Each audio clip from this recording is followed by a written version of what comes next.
Good morning, everyone. Today is June 5th, and this is the second day of our meeting for the Advisory Commission on Special Education. We will begin with our roll call. Denise? Good morning. Chair Tustin, Present. Vice Chair Graff, Present. Commissioner Estes, Commissioner Hamilton, Commissioner Liu, Commissioner Lopez, Commissioner Michaud, Present. Commissioner Notch, Present. Commissioner Oyakawa, Commissioner Ruiz, Here. Commissioner Snipes, Commissioner Sorter, Present. Commissioner Scott, Present. Commissioner Wilkins, Here. Commissioner Ding, and Commissioner Tuggs-Jarkle. Here. That's roll call.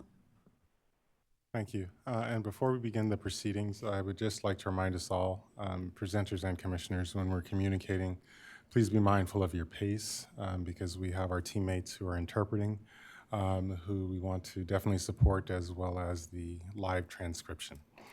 With that, please join me in standing to salute the flag.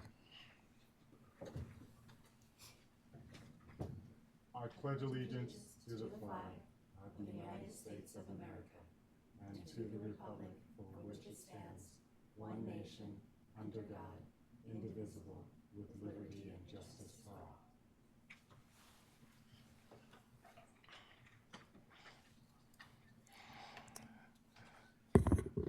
With that, we will move into the review of the agenda. We will begin the agenda at item 9, discussing the ACSE Impact Award planning for next year. Item 10, we have a presentation from the California Association of Resource and Special Educators, or CARS Plus. We will take a break at 10:45. At item 11, beginning at 11 o'clock, we planned it that way. We will have our Commissioners, State Board, and Director of State Special Schools updates. Item 12 will be the Special Education Director's report. Item 13 will begin at 11:40. And before item 13, we will have a conversation about proposed agenda items for the August meeting. Item 13, general public comment. And then we will adjourn the meeting at the conclusion of that discussion. That completes our review of the agenda. I would like to alert everyone or members of the public who are wishing to make public comment. There are multiple pathways. The first, members of the public who are attending in person. We will make an announcement from the dais and ask you to begin lining up and make your public comment. Public comments are limited to 2 minutes. For members of the public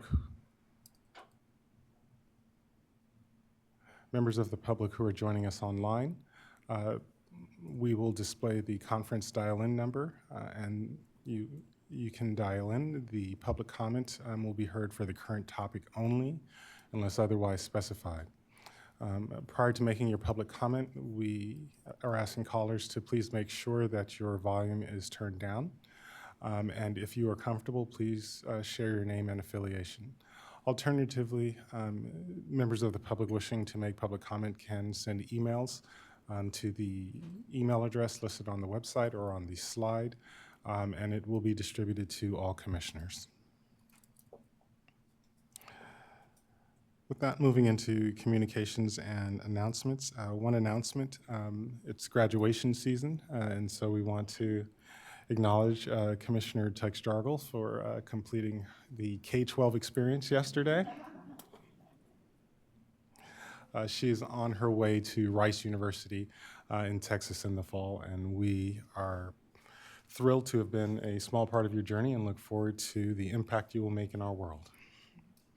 One programming announcement connected to graduation season. I have a commitment that I need to be back to this afternoon to participate in a graduation at the Santa Clara County Office of Education Alternative Schools. And so I will be transitioning away from the meeting when we reach the break. Our incoming chair, Chair Knott, has graciously allowed me to bend her arm, and she will begin facilitating at that time. With that, I just want to scan the dais. Any other communications or announcements or for commissioners who are online? Okay.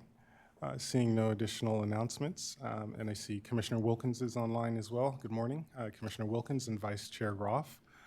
With that, we will move into item 9, the ACSE Recognition Impact Award Planning for the 25-26 school year. Good morning, everybody.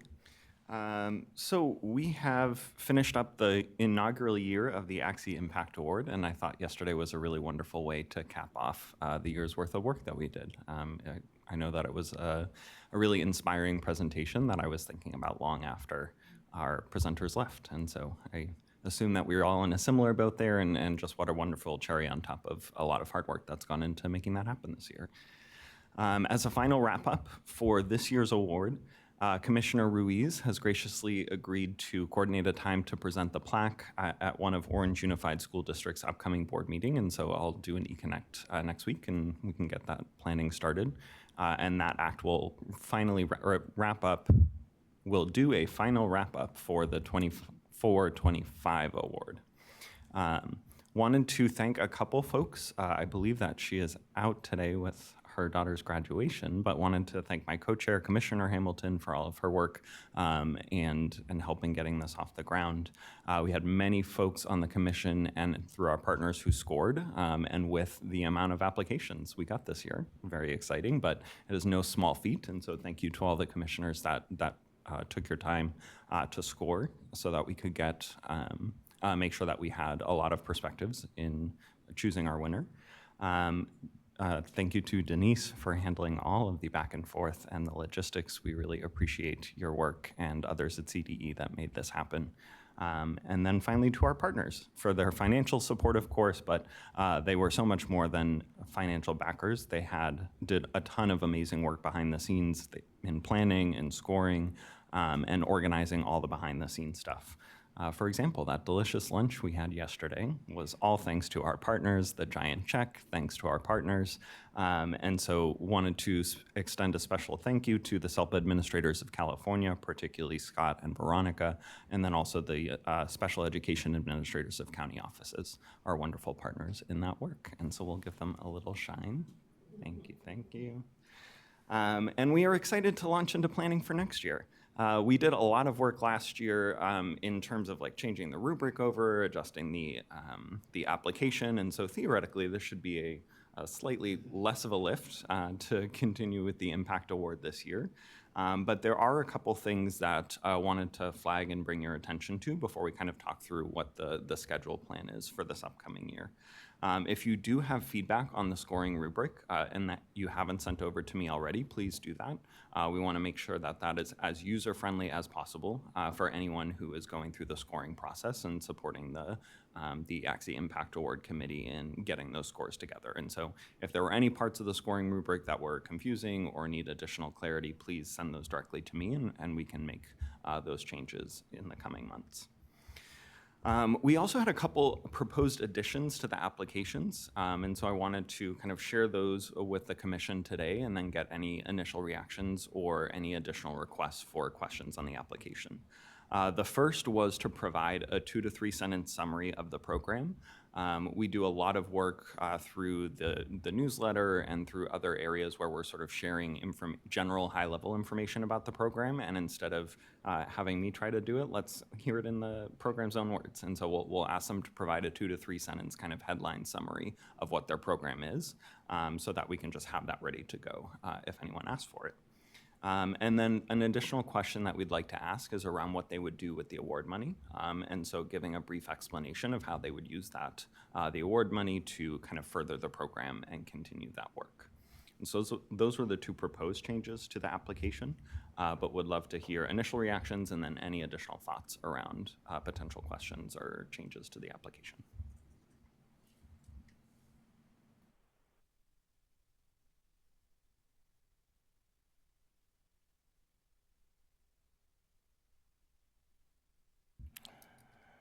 So at this point, soliciting thoughts, suggestions, affirmations from commissioners. Commissioner Ruiz. I'm just really grateful to you guys. I feel really confident in where you're going with this and in its completeness, and still being open to any suggestions. I feel like this award is in really good hands. Yes, definitely affirmations. I would also say this year getting more applicants, right? High quality applications. And I don't know what we did differently about spreading the word, but I think just continuing to network to make sure that we get the applications out to people. And I think having participated in both iterations of the ACSE award, I think the power of partnerships is what was demonstrated in terms of the increased number of applications. We previously promoted, obviously through our various channels and networks. I think the network of county offices and SELPAs provides really direct access to programs and almost a filter of those are the leaders and organizations who are aware of what's happening in their community. And so that added encouragement beyond an email saying, hey, make sure, if you're interested in the award to, I think you should apply because you are really making impact in our community. I think that might be part of the, an added ingredient in the award.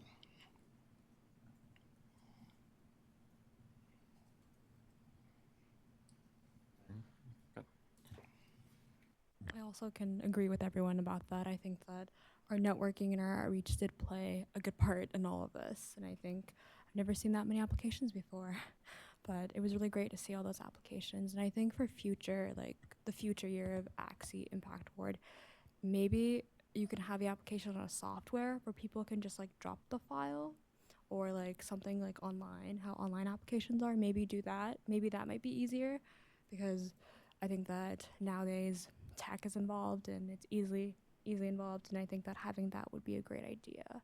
Another thing that I would say is I really like the collaboration between the SELPAs, the County Office of Educations, and I think that's a really huge part, and I think we should continue that momentum.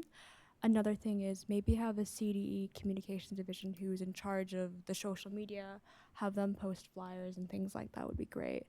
And another thing is I know ACSE commissioners do attend a lot of conferences, and maybe in the beginning of the year we can go to maybe at the beginning of the year at a conference or something we can talk about ACSE impact at like the ADR conference next year or something like that, or any SELPA conferences. I think that would be a really great way of outreach.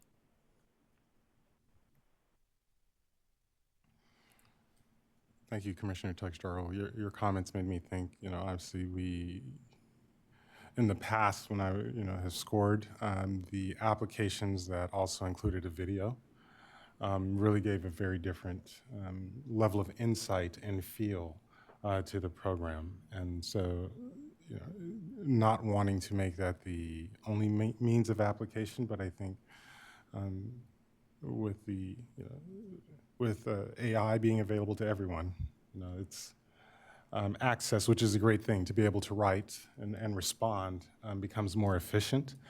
And so, in the scoring, if you want to make the video a required component to be able to see it, I know that creates other layers with permissions of, you using videos of students, but I think leaning into the creativity so we can really understand the scale and the impact and the soul of the work that's being done, because I think the human impact is what we really are striving to understand beyond the, the metrics. And so the combination of both the written component and the performance aspect of seeing the students or the staff demonstrating the work that's taking place.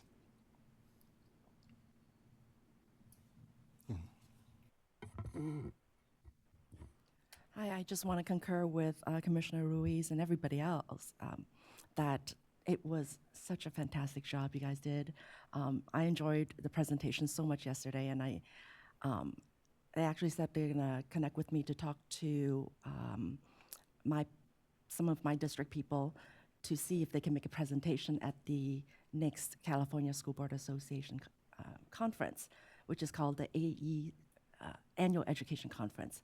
So it's great, but honestly, I was so impressed. This is the inaugural one, and you guys did a good job. Chair McLeod and Hamilton, and you guys did well. Thank you so much. And now I don't know how you can up that one this coming year. Yeah, I think so. You know, one more thought. We have 4 appointing bodies. When we identify the awardee, maybe reaching out to our appointing bodies to alert them of the award and solicit their recognition as well, because I don't want to undersell the impact of for an organization, a team who has been working hard and growing a program over a number of years to receive state level recognition, affirming the quality and the impact of their work. So that might be some of the follow-up activities that we can pursue in addition to the video, but certainly letting our appointing bodies be aware that a program has been, we have identified a program that has impact, and we wanted to make them aware for any potential recognition, but also especially our policymakers, if they are aware of phenomenal programs like the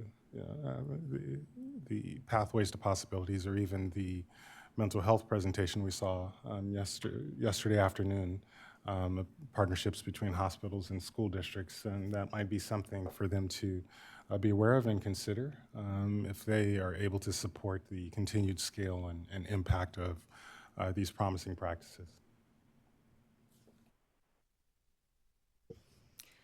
Thinking about the partnership with SELP administrators and special education administrators of county offices, I know that we have great presence here from Scott and Veronica and Kara, and they're very deeply involved in the work. I'm wondering if there's a way that we can reach back out to those organizations more broadly and let them know what it meant to us and to Orange Unified for them to be part of supporting the Impact Award. I'm not sure how familiar the broader organizations are with the work, especially since it's in the first year. So it might be a great idea to give them some feedback and show them the impact of their Impact Award. So we'll definitely highlight that in the annual report. And also we can send more formal letters expressing our appreciation to both of those organizations, our partners going forward. I'd also suggest, we have our initial partners. You don't have to limit it to 2. There's lots of acronyms across the state. There's CARS Plus, there's ACSE, there's CASP, there's CASHA. And so I think it's an opportunity for the commission to also demonstrate the broader educational community and find ways of aligning, because there are even CTI and SEIU. I'd call out anyone who is focused on impact. It might become a little bit of management, but if we find areas that we're at the same table and can work together and identify, oh, look, we all believe in the power of X, that could be the start of subsequent conversations. And so I would encourage us not to, not just to stop with the core partnerships we have. Obviously, we want to honor those, but consider how we leverage the platform of ACSE to connect with a number of the statewide to support their work, but then also to uplift the role of ACSE. So pausing. Vice Chair Groff, Commissioner Wilkins, I want to make sure you have an opportunity to provide any input, should you have any. All right, seeing no hands raised. Okay, thank you all. Something that is coming up for me after hearing all of that great feedback, I'm wondering about to further kind of close out and publicize the great work the great program that we recognize this year, maybe we can put together, Commissioner Hamilton and I can put together kind of like an executive summary around the program that has the links to the video, the presentation they gave, kind of an overview, and then that can be shared with commissioners for you to then send to anyone you are a liaison for, your appointing body, just as sort of an easy reference guide to celebrate the great program for this year. And then I'm also thinking for next year, we can put together, we can share with commissioners either a blurb that you can be posting on LinkedIn or things that you can be bringing to conferences that just has easy kind of copy-paste access for y'all to continue to spread the word. And so that's something that we can add in for next year to make sure that we are getting even more excellent applications than we did this year. And so I'm just thinking about, that's a great idea. And so the annual report, and Chris is here with us today. I don't know if it's appropriate to say centerfold, but I think just the importance of that being a feature in the annual report where we can use the real estate of the layout of the report to really highlight our recipient and how it aligns with our strategic values, the impact that's being made. We can really highlight that in the annual report, which is available in August, early fall-ish, depending on the responsiveness of the chair and other writers. But that also, I think, kind of coincides with the kickoff of the recruitment for potential awardees or applicants. What's the timeline again? We'll go into Okay. All right, so. questions for y'all. All right, so any other initial pieces of input? All right. Okay, so thinking about 25, 26, we were a little later this year than we wanted to be, or initially planned, just because there was so much work that needed to happen in terms of changing all the materials around. But this year, with the exception of the couple small changes we've discussed today, they are pretty much ready to go. And so if we are following a similar ideal pattern for last year, we would put the applications out around November 1st.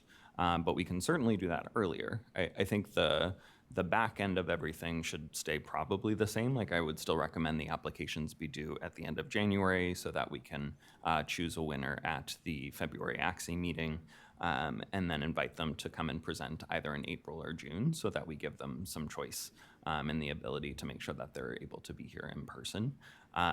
But if we are keeping that general spring process, would love to get commissioners' thoughts around what would be an appropriate timeline to get the application out. I think November 1st at the latest, but if folks want to push for earlier, certainly open to hear that.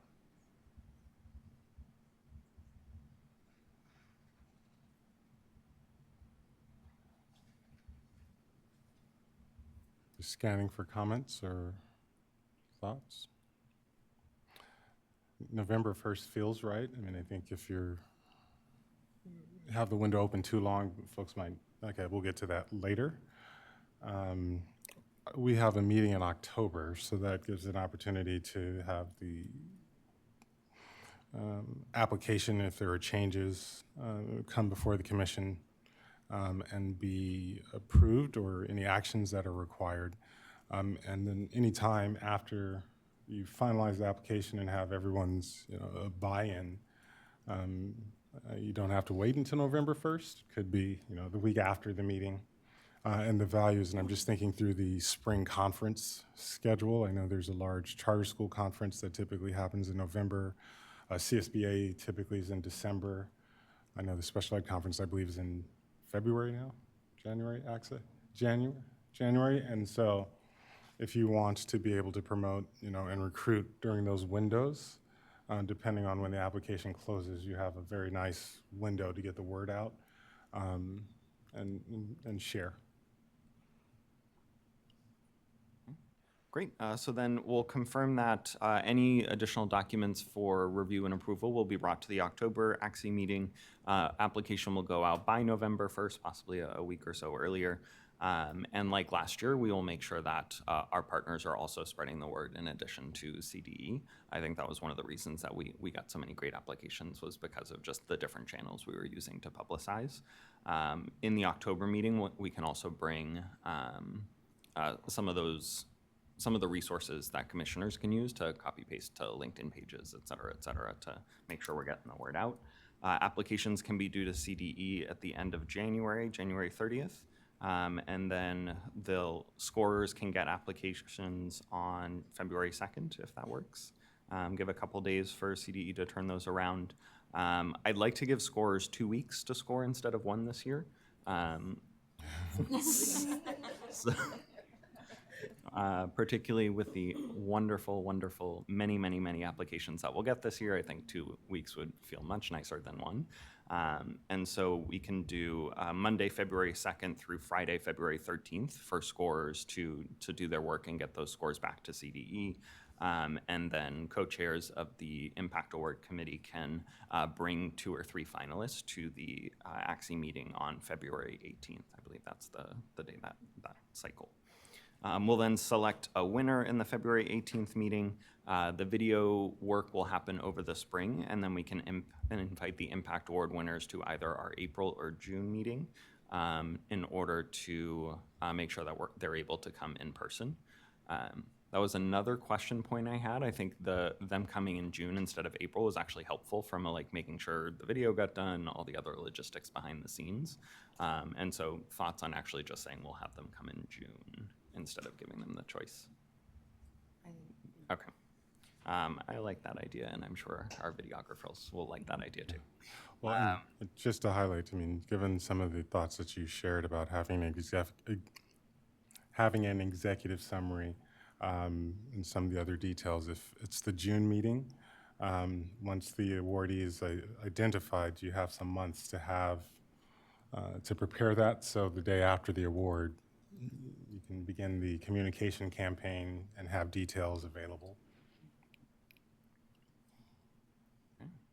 Great. Any other thoughts on timeline? One thought, based on the assumption that the number of applications might increase next year, I think being very explicit in the instructions that incomplete applications unfortunately will not be scored.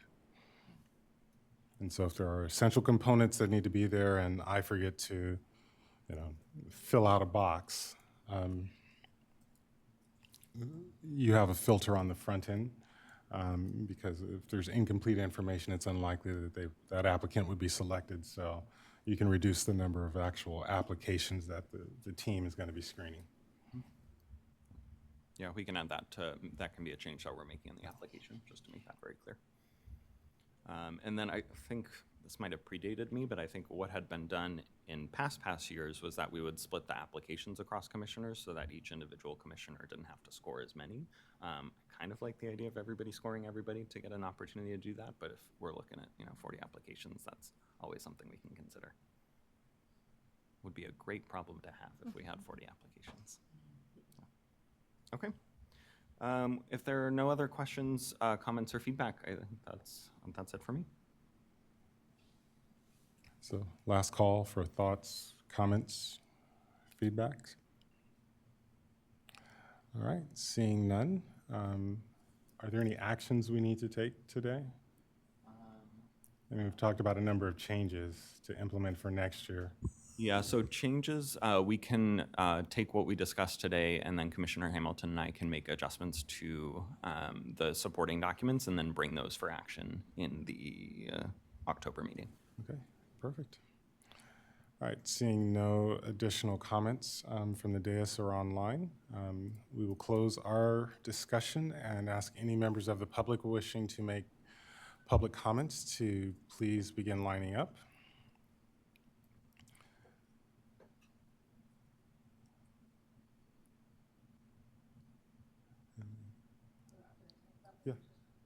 Yeah, absolutely. And I see there's one public comment in the room, so we'll transition.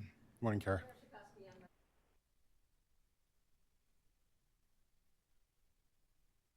Have even a small part in the Impact Award.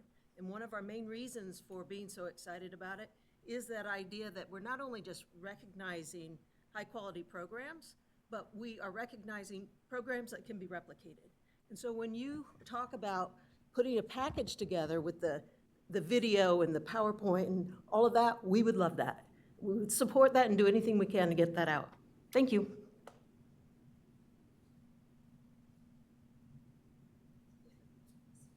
And it wasn't a small part, Kara. It was,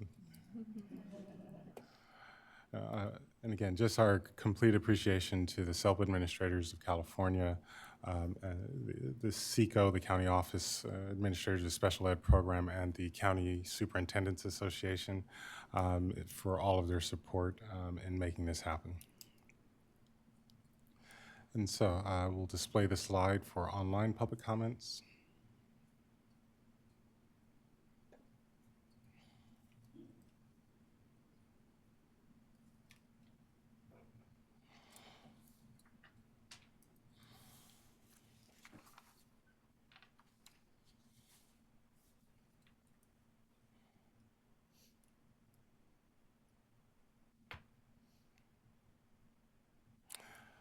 There are no public comments coming in online, so we will close public comment on item 9. Oh, you're making a comment? And so we're a little bit ahead on time. I want to honor our presenters, but also anyone online who plan to participate or to be online for that presentation. So I'd like to make the presentation time slot a certainty for everyone. And so with that, I will adjust our agenda and we will take a 25-minute pause to give everyone an opportunity to get some caffeine, check your email. Whatever you choose to do with your time, we trust you. We will come back online at 10 o'clock for our next presentation from the California Association of Resource and Special Educators, CARES Plus.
And welcome back, everyone. Hope you enjoyed your brief pause. We are delighted to have past president, current president, past president Lana Tellis with us today to provide an update from CARS Plus. And I will just share, I had an opportunity between our last meetings to attend a portion of the CARS Plus conference and connect with many of the board members and participants there. And it was just amazing to see the I guess word of the day, the impact the organization continues to have and just the commitment from all those who were in attendance. So, Past President Tellis, we're very happy to have you here, and I yield the floor to you. Thank you so much. You guys have always made me feel so welcome. Every time I come back, I feel a little more at ease. So thank you so much. You all have been amazing. I'm going to introduce myself, reintroduce myself to everyone. I'm Lana Tellis. I am a special education program specialist. It's my first year in administration, so that's been an interesting ride. The current district representative coordinator for CARS Plus, and I've been actively involved with CARS Plus for over 10 years and previously served as president. So I've worked in the field of special education for more than 18 years with experience spanning as a paraeducator, behavioral intervention, resource specialist services, and leadership in inclusive and multi-tiered systems. I'm currently pursuing my doctorate, slow and steady, they say, in educational leadership with a focus on enhancing resource specialist programs across California. And that changed as I changed my dissertation because of the feedback we were getting at CARS. And it's specifically looking at effectiveness, implementation, and stakeholder perspectives. So I'm truly honored to be here today to share how our work is helping elevate educators and improve outcomes for students with disabilities. So I just want to give you a quick overview of what I want to talk to you all about today. A brief introduction of who CARS is, our mission, vision, and impact that we're making across California to support special educators. I want to highlight our ongoing commitment to the field, including a resolution we adopted to address the special education teacher shortage, and our continued advocacy around support, equity, and retention. I also would like to walk you through 3 of our current priority projects: our district representative program, which is cultivating local leadership, our national IDEA full funding initiative, which recently helped pass a resolution in the State Assembly, and our newest work focused on including and elevating paraeducators. And then finally, I would like to take a look at what's ahead, including plans for expanding partnerships, our upcoming 2026 convention, and ways the Commission and others can support and engage with this work. So, who we are and why we're here. I know everybody in here knows who we are, but just for people who are tuning in, CARS Plus stands for the California Association of Resource and Special Educators. We're a nonprofit professional organization that has been serving special education professionals for over 40 years, and I think we're going on our 45th year at our 26th convention. Our mission is to empower, support, and advocate for those who serve students with exceptional needs through professional development, community building, and policy advocacy. Our mission is to empower, support, and advocate for those who serve students with exceptional needs through, already said that, sorry. Our vision is a California and a nation where every special educator is valued, equipped, and supported, and every student with a disability has equitable access to high-quality education. We really have built a strong network of members across the state, and we're starting to bridge nationally, which includes classroom educators, specialists, paraeducators, administrators, and advocates. Our impact is visible through our statewide events, leadership initiatives, and the real-time support we provide to professionals navigating the challenges of this work every day.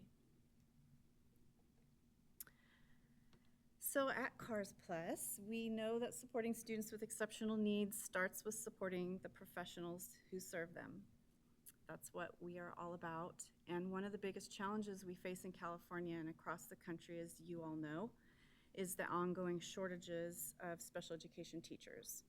So in response to our members and research we have also gathered, we passed a formal CARS Plus resolution this year calling for a bold action around recruitment, compensation, working conditions, and professional development. But our commitment obviously goes beyond that resolution. We continue to advocate for support, equity, and retention, amplifying the voices of special educators at the policy level, in leadership spaces, and through direct support, professional support.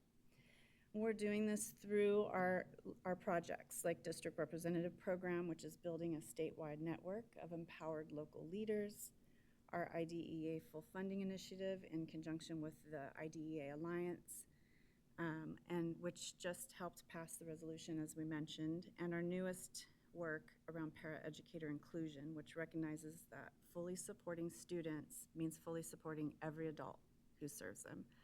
That's where I started out, and I really appreciated the mentorship that I received, and we want to continue doing work like that.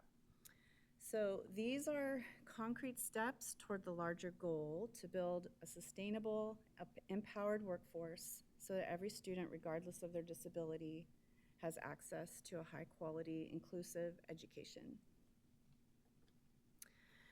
So really quickly, just a reminder of the three projects that I want to talk to you about. We have our District Representative Program. We started that about 2 years ago, and it's started to take off this last year.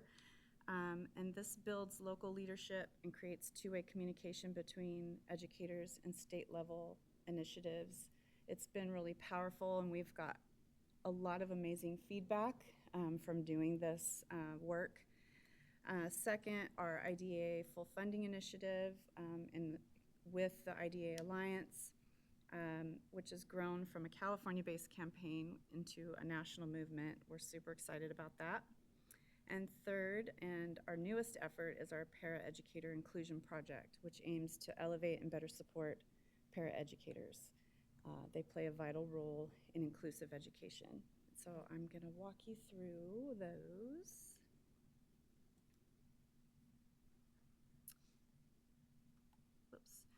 So the District Representative Program is one of our most intentional efforts to build grassroots leadership and statewide connection.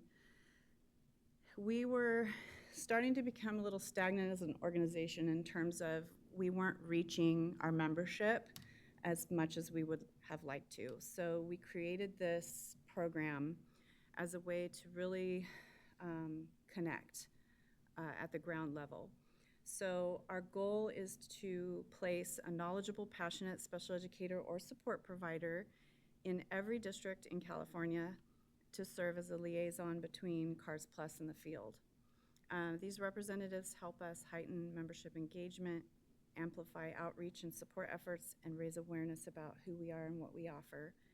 But more importantly, they facilitate that two-way communication. They bridge that. They're bringing their local challenges to us, their successes, and their ideas back to CARS Plus so we can advocate more effectively and respond in real time to the needs of special educators across California.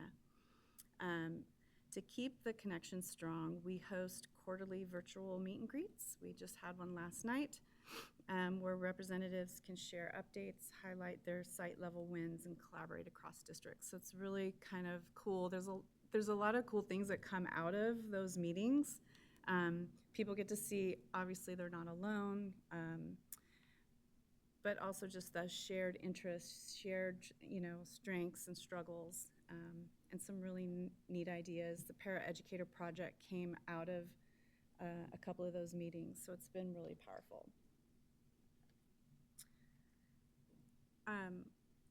Then we want to talk about one of the most impactful initiatives that we've been a part of.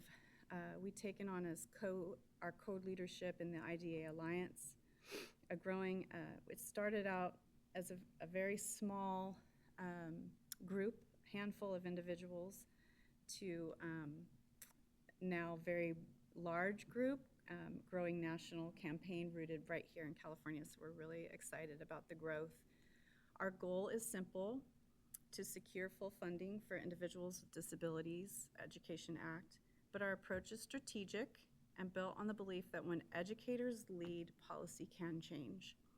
And so over the next few slides, I'll just share that what the IDEA Alliance, say that 10 times fast, is, the momentum we've built, and how this commission in California can continue to lead the way.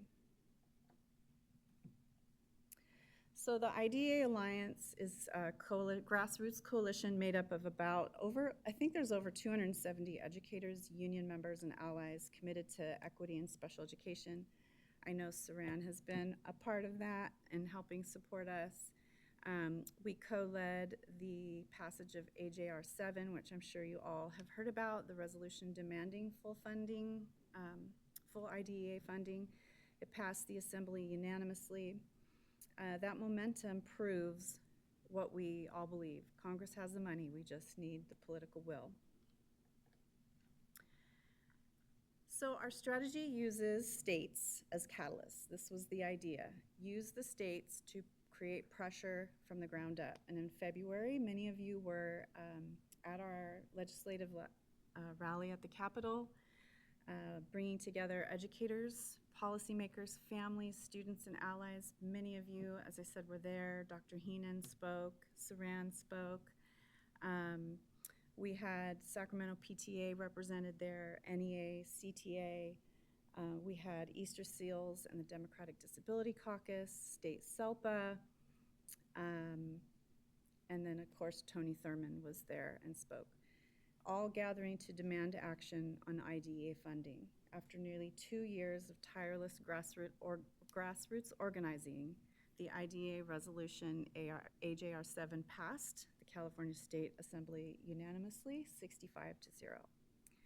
So this resolution urges Congress to fulfill its decade-old promise and fully fund IDEA. We now have 6 states to pass, working to pass similar resolutions, and there are more in the works, and we're organizing a National Day of Action this fall with a full march planned for 2026.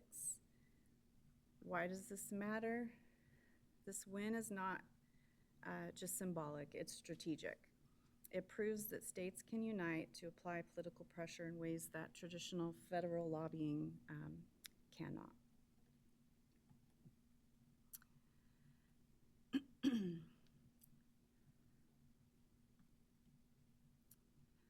So, I'm getting ahead of myself, you guys, sorry.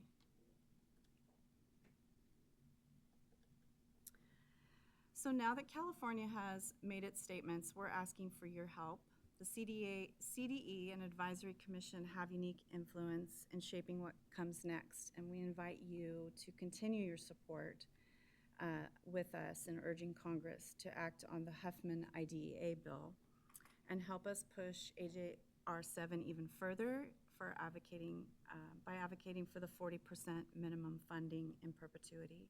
Together, we can make sure that the promises made to students with disabilities aren't just remembered, they're honored.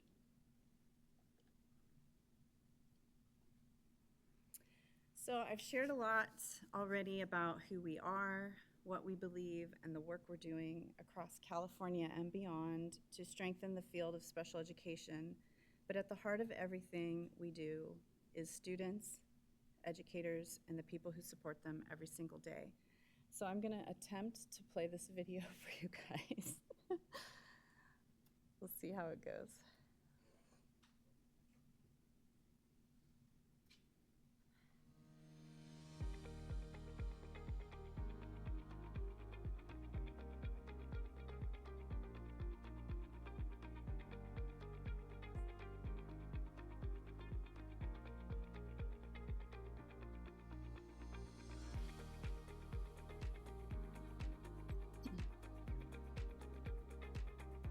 Just music playing, so we're good.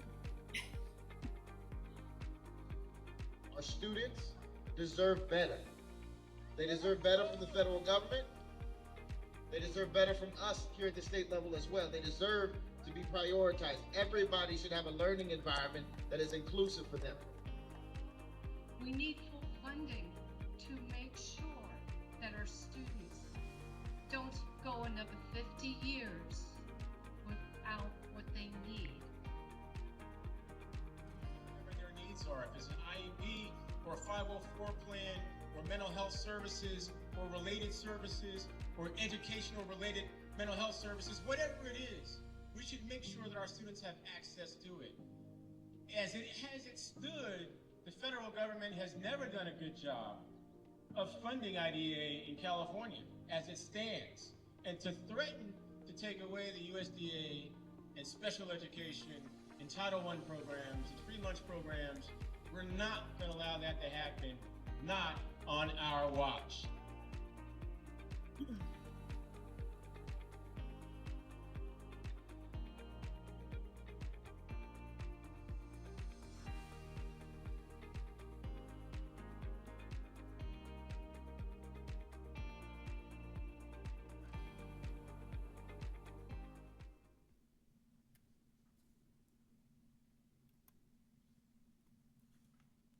See if I can do this.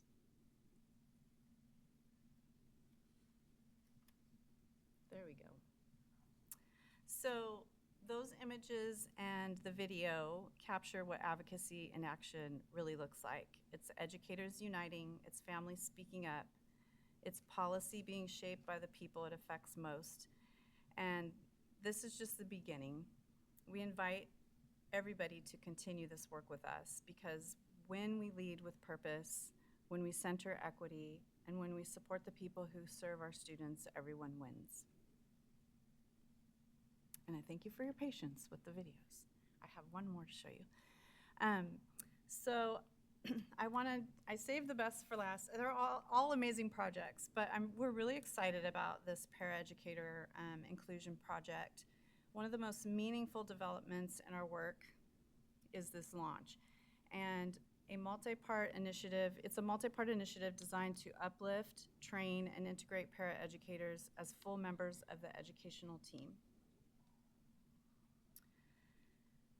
We were honored this past February to welcome two amazing women, Regina and Madison from Merced School District, as the first paraeducators to ever lead a session at our Cars Plus convention. We were a little skeptical at first, but their presentation was not only extremely powerful, it set the tone for a bigger shift in how we recognize and elevate paraeducators as leaders in our field. So I'm going to try to show you this video of them. It's really cute.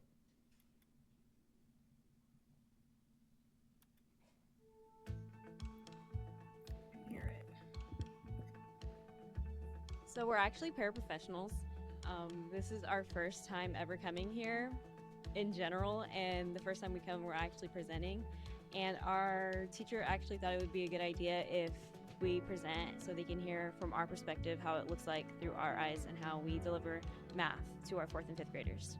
She also wanted us to come because we work together as such a great team. We care about our students so much, and we just want to share with other paraprofessionals how awesome it is to be in this position, and maybe next year you can be here too.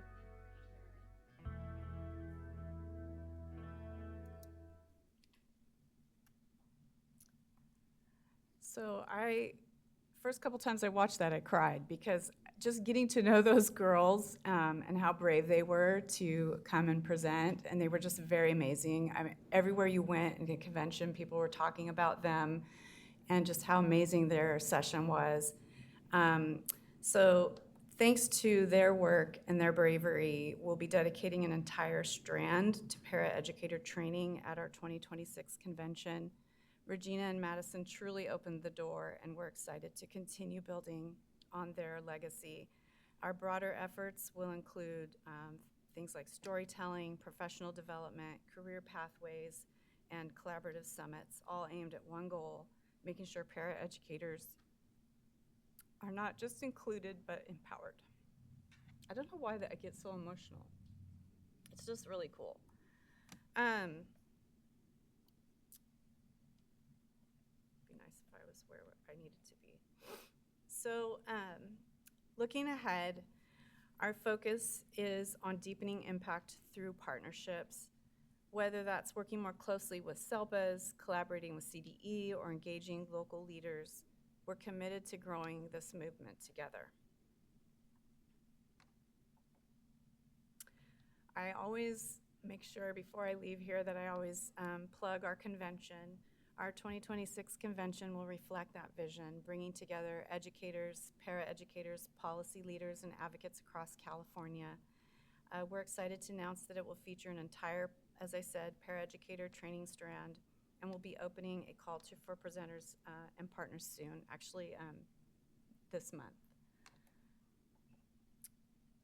And then finally, if anything you've heard today sparked your interest, please let's stay connected. There are so many ways to support and build with us, and we welcome your involvement.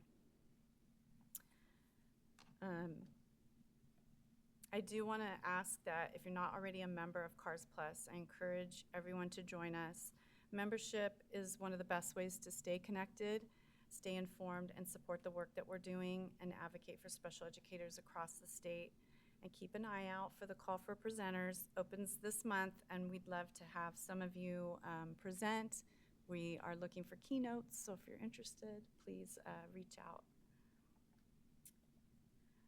And lastly, just thank you all so much for your time and attention. Like I said, you've always made me feel so welcome. You've made CARS feel very welcome. And we just really appreciate the work you do to advance equity across California. We'd love to continue to stay connected, and we welcome your ideas and collaboration as we move this work forward together. So thank you very much, everybody.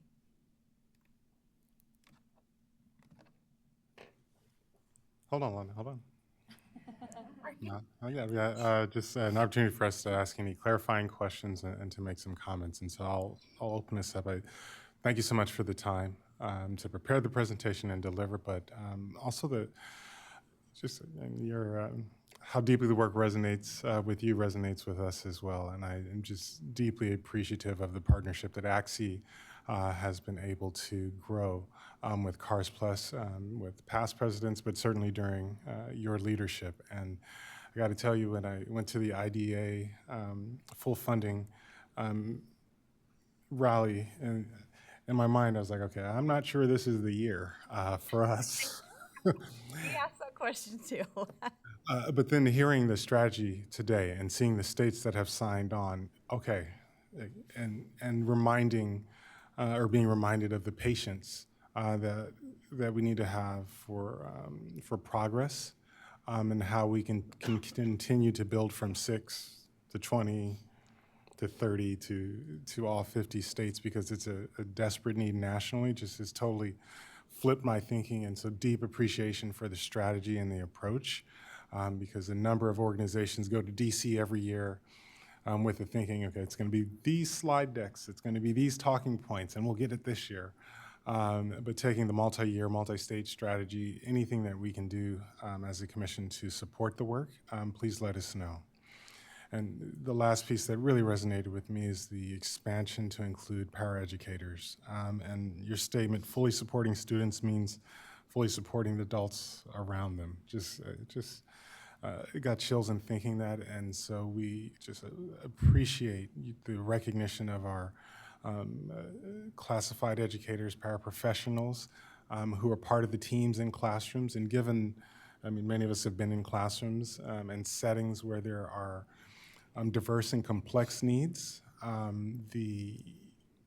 the instruction, the leadership, the support provided by our paraprofessionals are what make the small settings possible. And so thank you for CARS Plus leadership in that, and it gives us a lot to think about in terms of how we uplift the work of our paraprofessionals and our conversations here as well, if we're going to achieve all of the goals and aspirations we have for our educational settings. So thank you. Thank you so much. With that, I will scan the dais to my left for any questions or comments. Okay, Commissioner Reese. Thank you so much for coming and for your deeply moving presentation. And it's always great to see somebody moved by what they do and the work. So thank you very much.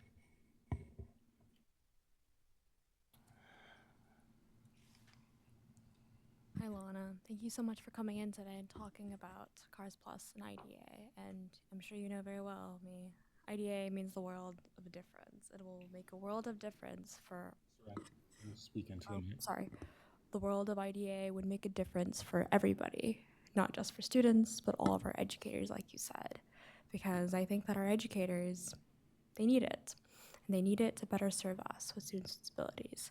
So thank you for the work, and I know it's really it's a hard time right now with all the stuff happening, but I make it very clear to educators and families and the students that we serve is that when we fight, we will win, and we keep going, and we keep going and going. So thank you, and it's our honor, and it's my honor to work with you and to continue to serve our students because they need it, our educators do, and this is our future. So thank you so much.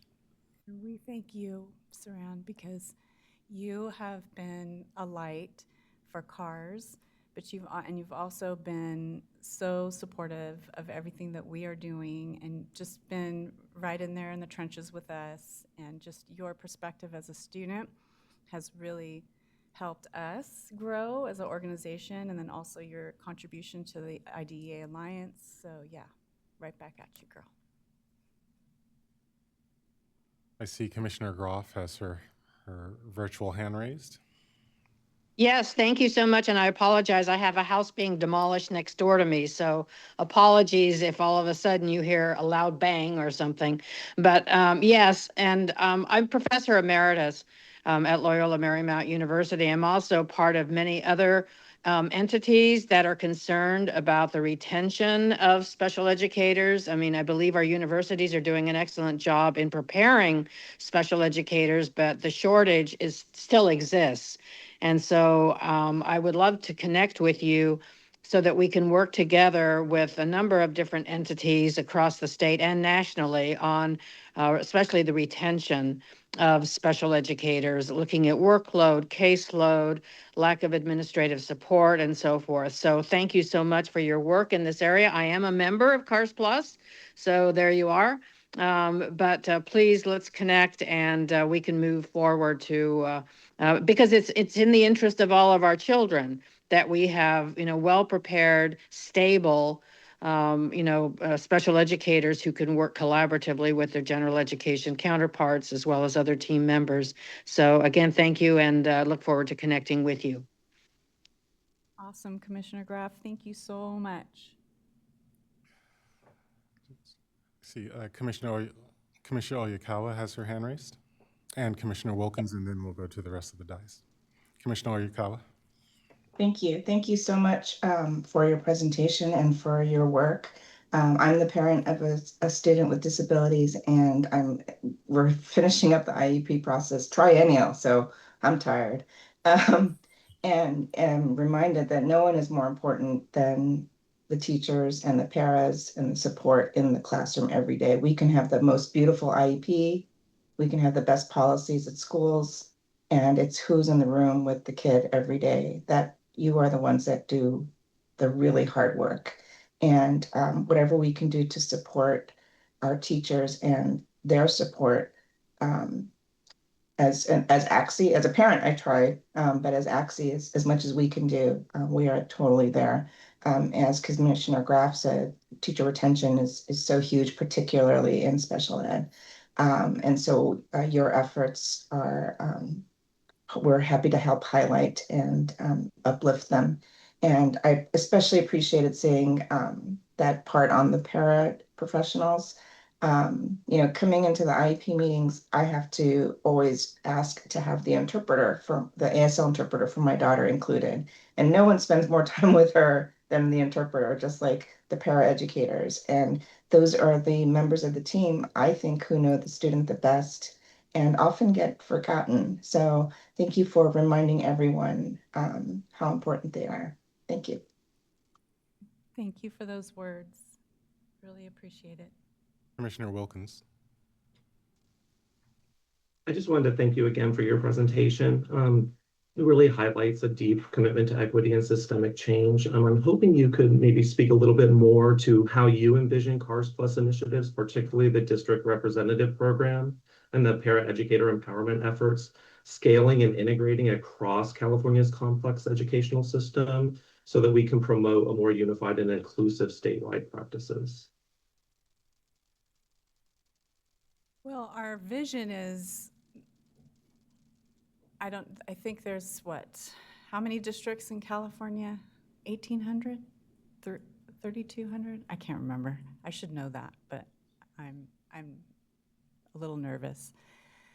But when we sit and talk as an organization, these are conversations that we have too. Like, how do we grow? How do we improve our reach so that we can really make a difference and spearhead these challenges? And so that is the first and foremost, is if we had representation at every school district, rural, city, we could support these sites in real time. And so for us, that's the biggest piece, is spreading the word on, improving. We're instilling this leadership opportunity for educators and even paraeducators. We have one paraeducator who is a district rep who's been amazing.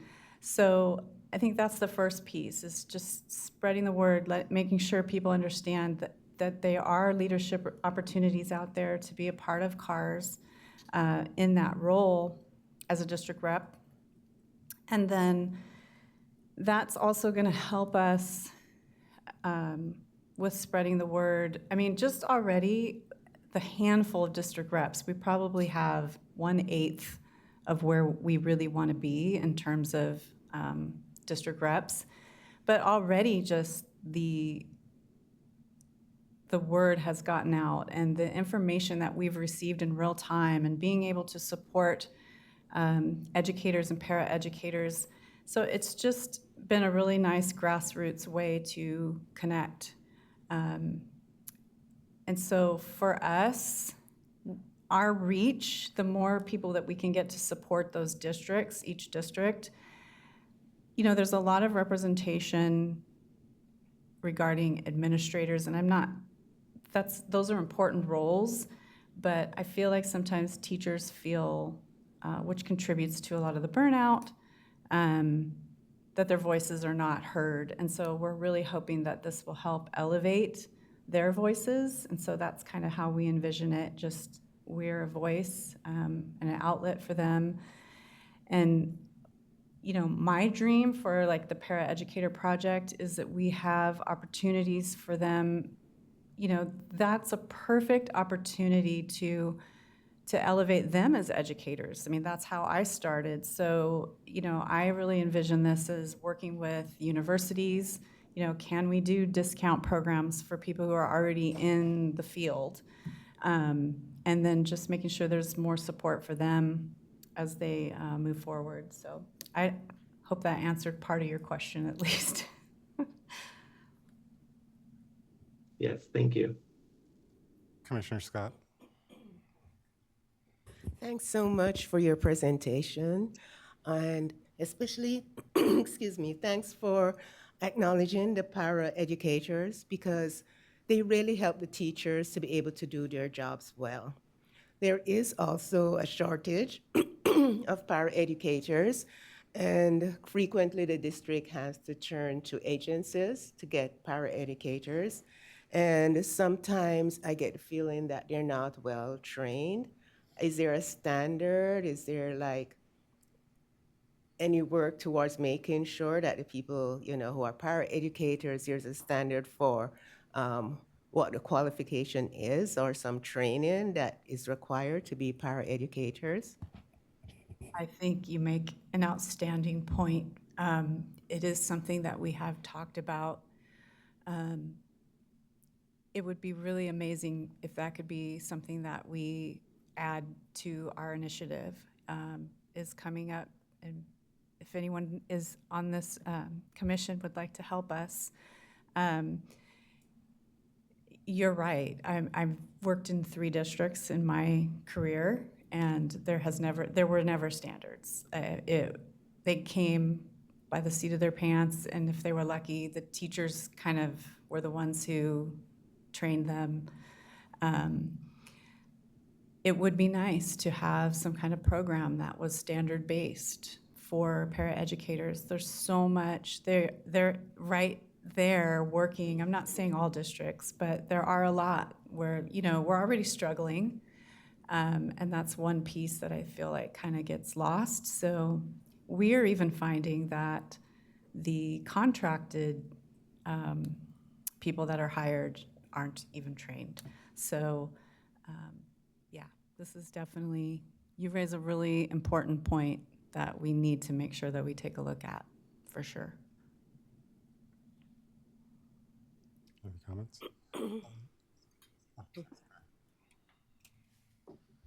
Thank you so much, as always, for sharing your incredible work with us and for supporting special educators across the state. I was looking in the agenda that CARS Plus has been around since 1981. And my first thought was, I wish my first years of teaching would have been in California, because if there was something like this in North Carolina, I didn't know about it. And I remember those early years and having incredible training in my undergrad program and dedication and being completely overwhelmed. And when you've heard it from several commissioners, the burnout and the contributions that creates to the shortage, having a network of peers and resources and the way that you've so thoughtfully organized supports and have plans for expansion across the state is just such a tremendous gift to our educators and students and families. So wanted to thank you for being here and sharing your work with us. It means a lot. Thank you. Another thing to add on to Commissioner Scott's points about resources and paraprofessionals and paraeducators is, sure you've heard me talk about this a lot, about the importance of driving resource equity for our students, but also for our educators and beyond. There is a lot of resources, I actually realize there is, for a lot of paraeducators in this state. And it's about how do we all work together to get those resources to our communities. And I think I'm still struggling with trying to understand how it works, because we all work in silos. And it's about how do you break those silos to ensure those resources get to your school districts and get to your communities. But I know that California Education Excellence offers they have a hub basically with all these resources, paraeducators and educators. There's also Cal Educators. There's a lot of resources, right? But it's about how do we work all together, whether it's advisory boards or whether it's CARS Plus, how can we all be looped in together where we can share these resources at the table? And I think that's really important to better serve our students with disabilities. And I think this is a perfect way for us to get the momentum of IDA moving, just like how we did to get the assembly to vote on the floor, but also more about how do we get those resources for the communities. So I think that those are really great ways of collaboration, Lana, and I think that's how we drive those resource equity. That's a perfect point. And just to piggyback a little bit, you're right. Like, we should be treating this like an IEP team, right? Where we're all collaborating on a common goal. I hear you 100%. Yeah, I'm all in. And that's part of why we are doing our all paraeducator strand next year. Just, we want to encourage them to be a part of, being able to have access to conventions and trainings and professional development. They kind of get, sometimes get left out. So yeah, I agree. Can I just follow up on that? Yeah, and then I'll come to you. So Commissioner Scott, Commissioner Luke. Okay, so what I'm thinking of is just like if you need to be a teacher, you have to have certain qualifications. You have to have certain training. And so that's what I'm thinking for our para educators, is to have these standards. You have to have this training first before you can sign up even with the agencies. It's not just, okay, you have, high school diploma or whatever, but you have to know about students with special needs, how to meet their needs, and not just be a body in the classroom.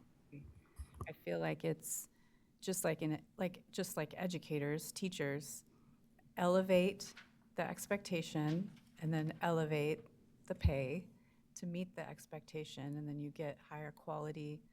So yeah, there's a lot of work to be done. That's for sure. Yes, following up on Commissioner Scott's comments and questions about training, I'm a school board member, and by the way, my school district just raised the salary for paraeducators not too long ago. What we do, I was wondering about the training. Yeah, I don't think there is any statewide requirement in terms of training for paraeducators, and honestly, paraeducators is, I hear a lot of complaints about paraeducators, as you can imagine. A question I have is whether or not other states have requirements or criteria training for paraeducators that we can look into. But at the same time, we gotta be concerned about the lack of candidates out there to hire. I don't want to make it so much more difficult for districts to hire paraeducators, for people to come out and be paraeducators. And I can tell you that what my school district does is that we give them training ourselves. So I think it comes down to, currently it comes down to individual levels, and like what Commissioner Tux-Jargel said, it's almost like, silos. We can all each do our own thing. We can do some training. We can not do any training, I suppose, by other school districts. So if you can look into that, it would be great. Some kind of uniformity. Absolutely. I'll come back. Standard that we can refer to. Yeah, no, I love that. Thank you. So I'll wrap us up. Great conversation, and 2 points I would just uplift. We recognize the clear, very apparent teacher shortage, and you touched on burnout. I would suggest there's burnout across public educators, irrespective of title, that is creating shortages for a number of key positions, whether speech pathologists, psychologists, administrators, and classified staff. And so the approach that we need to take, as you touched on, needs to be collaborative. And I'd also highlight full funding for IDA would support a number of the topics in terms of training standards, because there's insufficient resources right now for the current program models that we have. And so our visions going forward, I see how it all comes back to our continued advocacy and planning and aspirations and progress where we can make it. But you have our complete support to continue the work to advocate for full funding for IDEA, so that we have the resources to achieve the expectations that we have, not only for our students, but for our partners in education. Thank you, CARS Plus, for the leadership. We look forward to continuing the conversation and certainly the partnership. Thank you. With that, I will ask for any public comments in the room. Seeing no public comments in the room, we will transition to public comments online.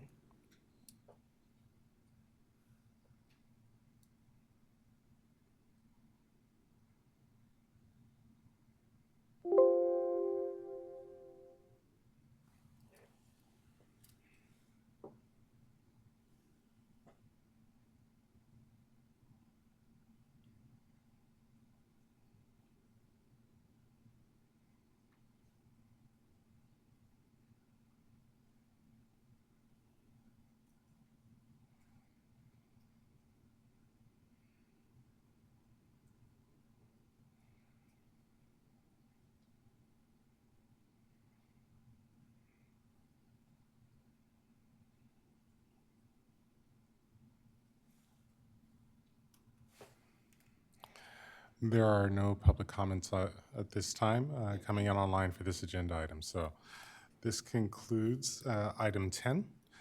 We will be moving into a short break, and we'll resume, I believe, at 11 o'clock with the next item. And just again, back to the announcement, we will be transitioning to incoming Chair Sauer Notch, who will be facilitating the rest of the meeting for us. Thank you all. It has been a pleasure. Have a great day.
Welcome back, everybody. Thank you for joining us. We are moving into item 11, Commissioners, State Board of Education, and Director of State Special Schools Liaison Reports. We're going to start with the State Board of Education and invite Allison Yoshimoto-Tauri to provide an update.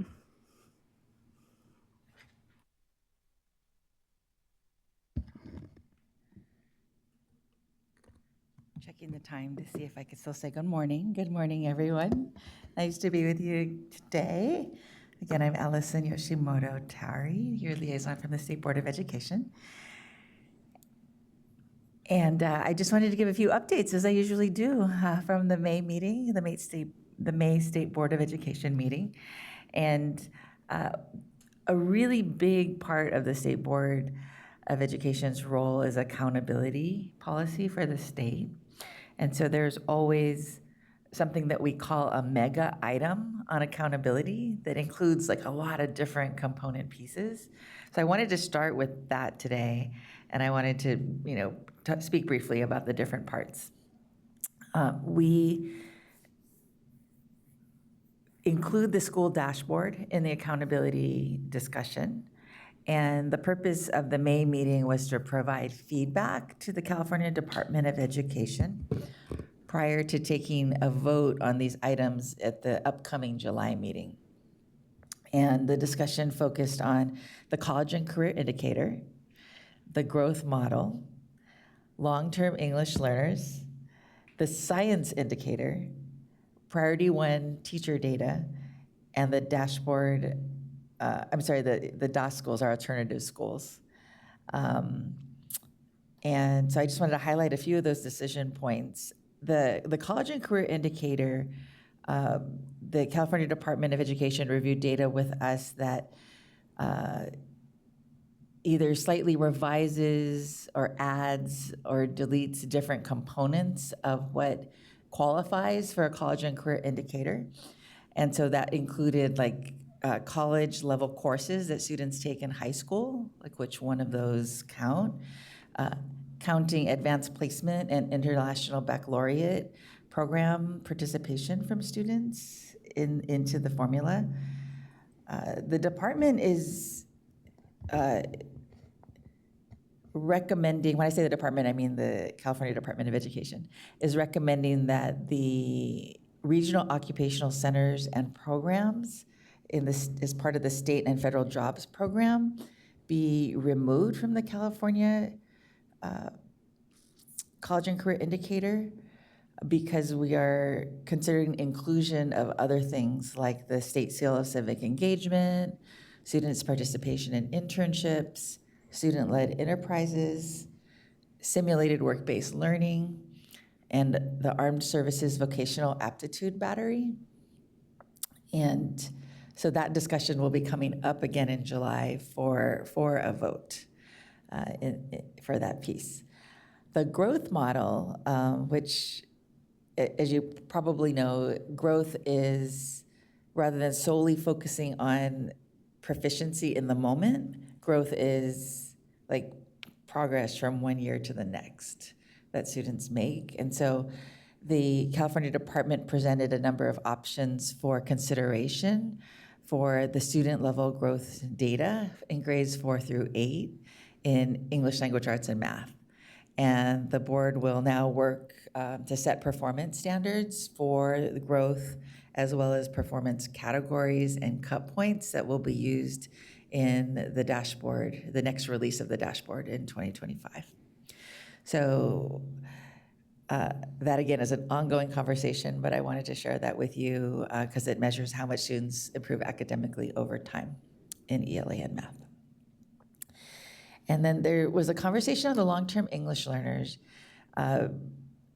group of students, because last year California added that group of students to the dashboard. And again, this is used for accountability when we think about how our district's doing as a state. I mean, how districts are performing. People look to the dashboard to see that, and it lists all the different student groups. So the one thing I wanted to note with our long-term English learner population, Kids are not like, they don't fit in perfect categories, right? So a lot of our long-term English learners are also students with disabilities. And now that that's added to the dashboard, it's also a shifting population because students reclassify once they acquire English proficiency. And so the group of LTEL shifts from year to year. And so the board discussed the possibility of using the English Learner Progress Indicator instead of the LTEL group, since it shifts from year to year. And so there's conversations about what do we use there for accountability on the dashboard. I feel like I have a really weird echo. Is it just me? It's okay? All right. It's just in my head. The science indicator I'll mention is that we are considering whether to classify the science indicator as a local indicator that the district uses, a state indicator, or to keep it on the dashboard for informational purposes only, not accountability purposes. And so at the upcoming meeting, the board will review a possible phase-in plan for what that looks like to eventually make science a state indicator, like whether we're going to go all in now, whether it's going to be a phase-in process. And then we came back to that achievement level descriptors that I shared with you last month at the ACSE meeting in April, not last month, in April. And the SPE approved revisions to the reporting achievement level descriptors, both for the CAST, the science test, and the Smarter Balanced Summative tests for English and math.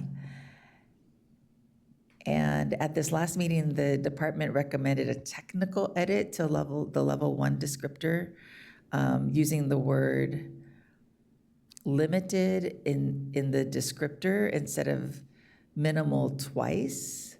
In other words, there's the achievement level label, which is minimal, and then there was a description that parents read, which had the use of minimal 2 times in it. So it was like minimal and minimal and minimal. So they recommended that one of those minimals be shifted to limited. And the board had further discussion about the sensitivities around the use of the word minimal and the word limited.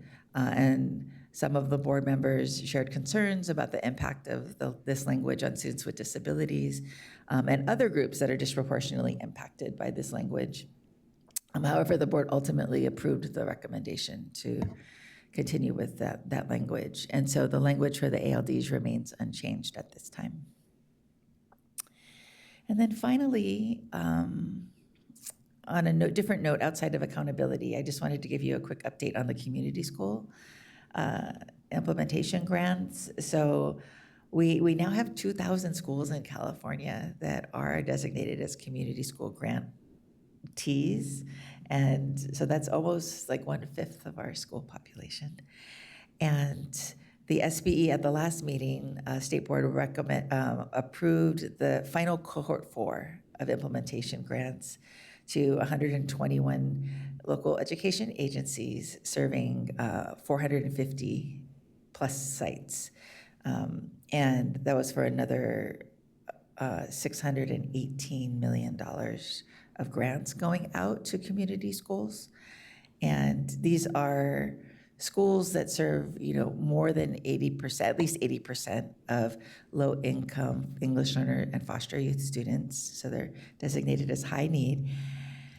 And in addition to the 2,000 sites, I believe but we have the 8 regional technical assistance centers that are being led out of county offices and then and partners, and then 1 lead state technical assistance center that involves is now shifting to Sacramento County Office of Education and their partners as well. And I say partners because part of what we model in the community school effort is shared leadership and distributive leadership.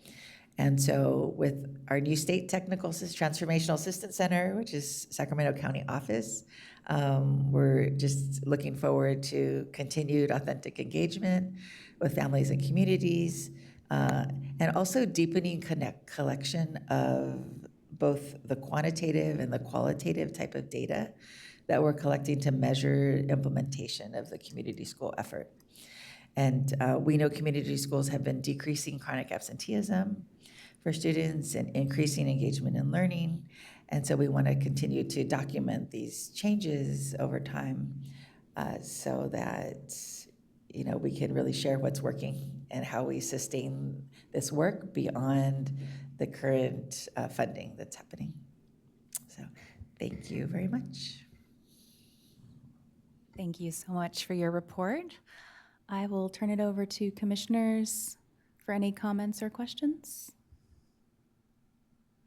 Commissioner Ruiz? Just thank you.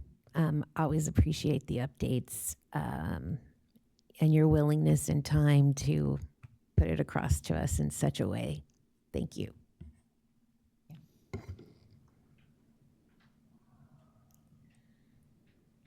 Beginning this side. Yes, Commissioner Liu. I just want to say thank you also for your presentation. And with the updates, I'm hearing it from you before I hear it from my own school district. Did you say that in addition to ELA and math, there will be an indicator to science for science? When is that going to happen? So the board's discussing again in July of what we're going to be, like when it will become, if it will become part of a state indicator for accountability, or if it will just become on the state's dashboard for informational purposes, but not accountability, or if it will become a local indicator. And so that's in discussion ongoing. Great, thank you. I see Vice Chair Graff online. Yes, thank you so much. And thank you so much for the presentation. And you mentioned the ALD categories and the language of limited and minimal and so forth. I hope there'll be another opportunity to discuss that, and maybe that's an issue or a topic that the commission can take on in terms of sort of the impact and implications of using terms like limited and minimal as they relate to outcomes for students with disabilities, and what messages that sends, especially to parents, families, guardians, and so forth. So thank you for sharing that, and hopefully there'll be further discussion about the use of that terminology in the future. Thank you. Just for information, the descriptor as it reads in the current vote, based on the current vote last month, is the student, if a student scores a 1, there's 4 levels. If a student scores a 1, the descriptor that the family and the student gets is the student demonstrates minimal grade level knowledge and skills and shows a limited understanding of an ability to apply knowledge and skills in English language arts, literacy, and or math for success in future coursework. That is the current descriptor for the achievement level label called minimal. So just for information, thank you. Yeah, thank you. And I'm wondering if we could have maybe a more positive spin on that. Maybe emerging or developing, something along those lines. So anyway, just something to consider as we move forward, but thank you for bringing that to our attention. Thank you. One more time for any other comments in the room or online.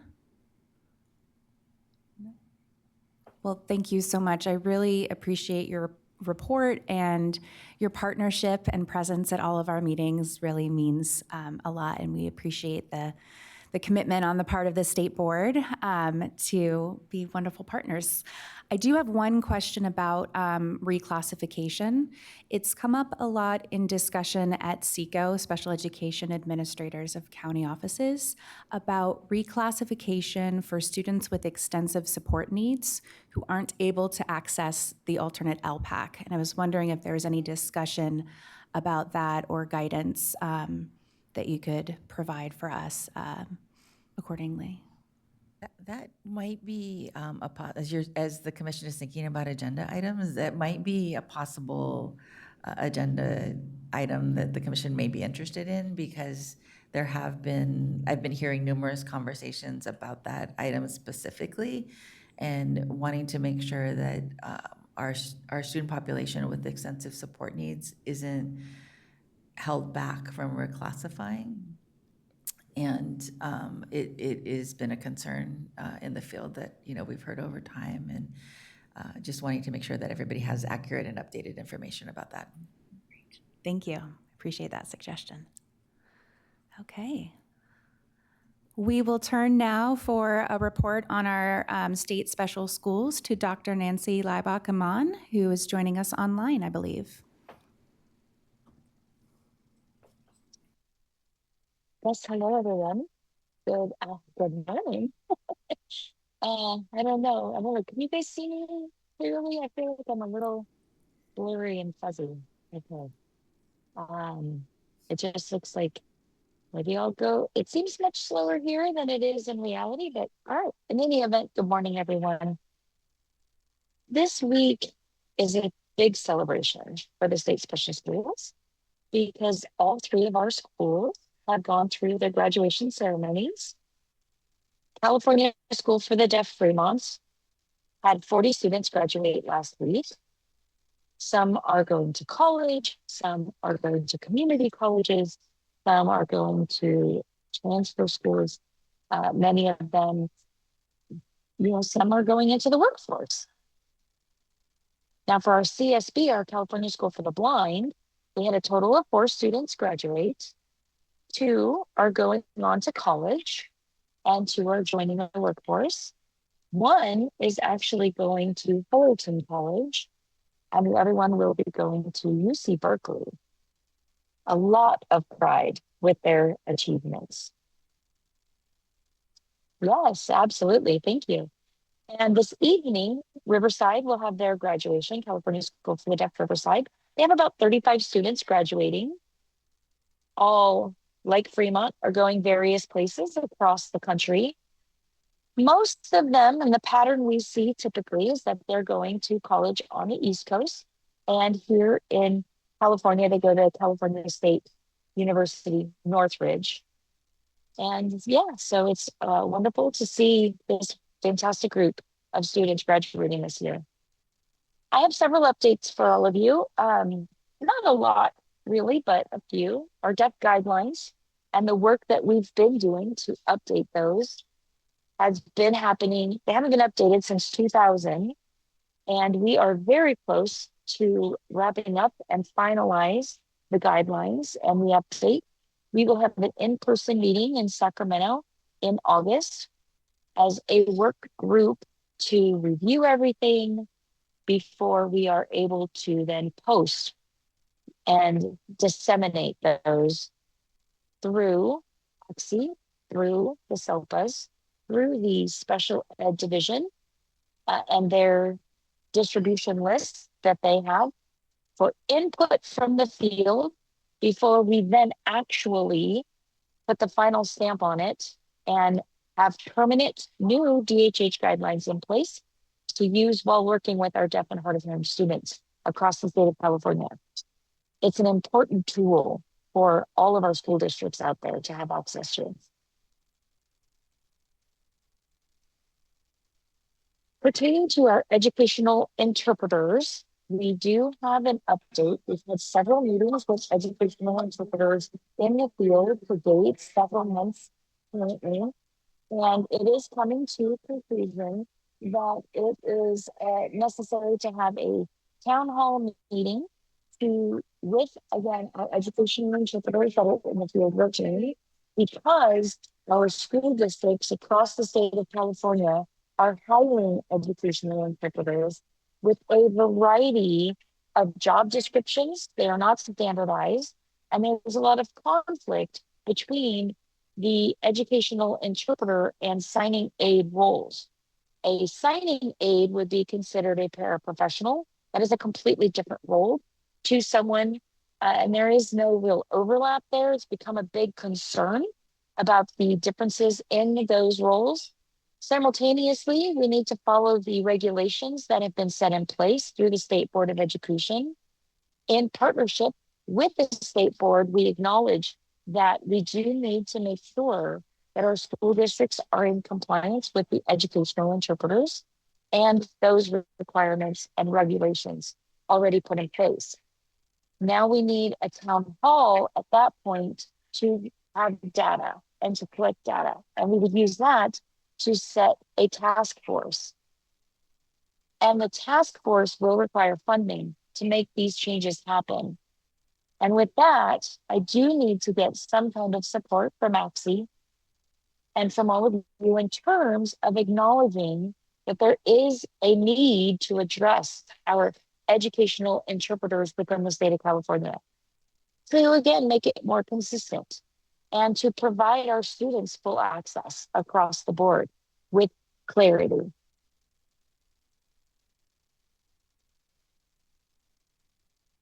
The last part that we have is we will be having webinars, and we are working on scheduling the dates for those webinars.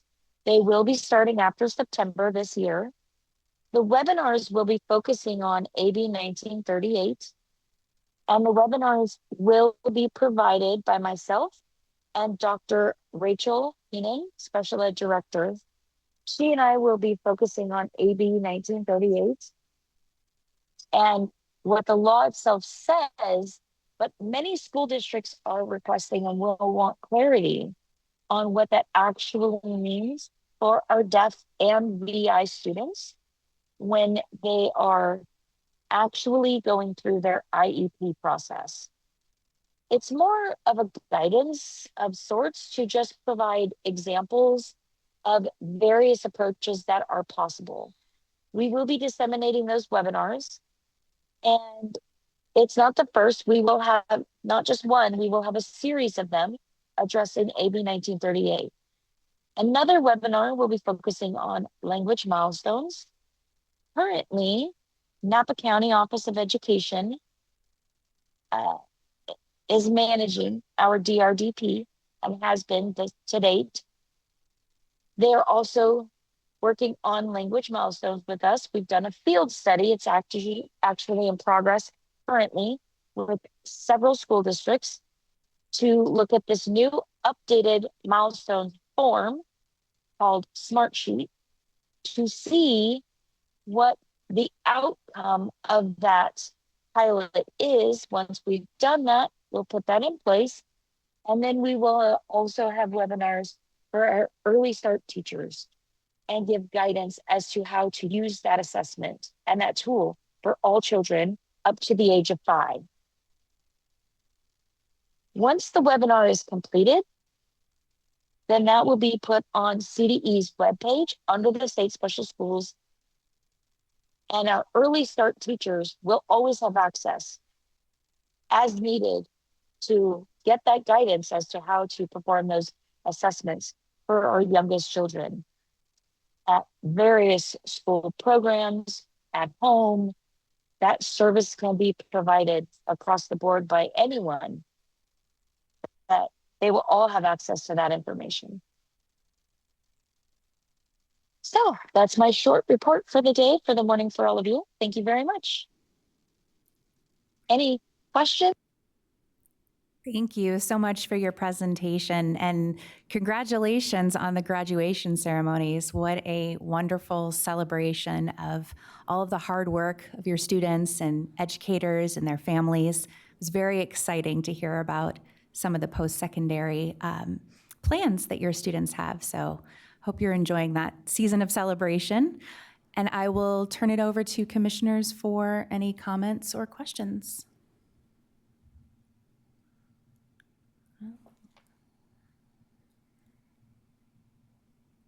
Not seeing any. Am I missing anything online? Thank you, Commissioner Oyakawa. Thank you, and thank you, Dr. Leibelkamon. I'm excited to hear about the new deaf guidelines.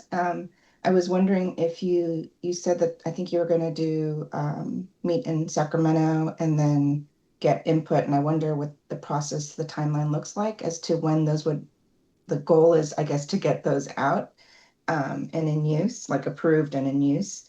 And then for educational interpreters, I personally am very supportive of getting the task force going. So I think I'm just wondering what ACSE can do to support those efforts.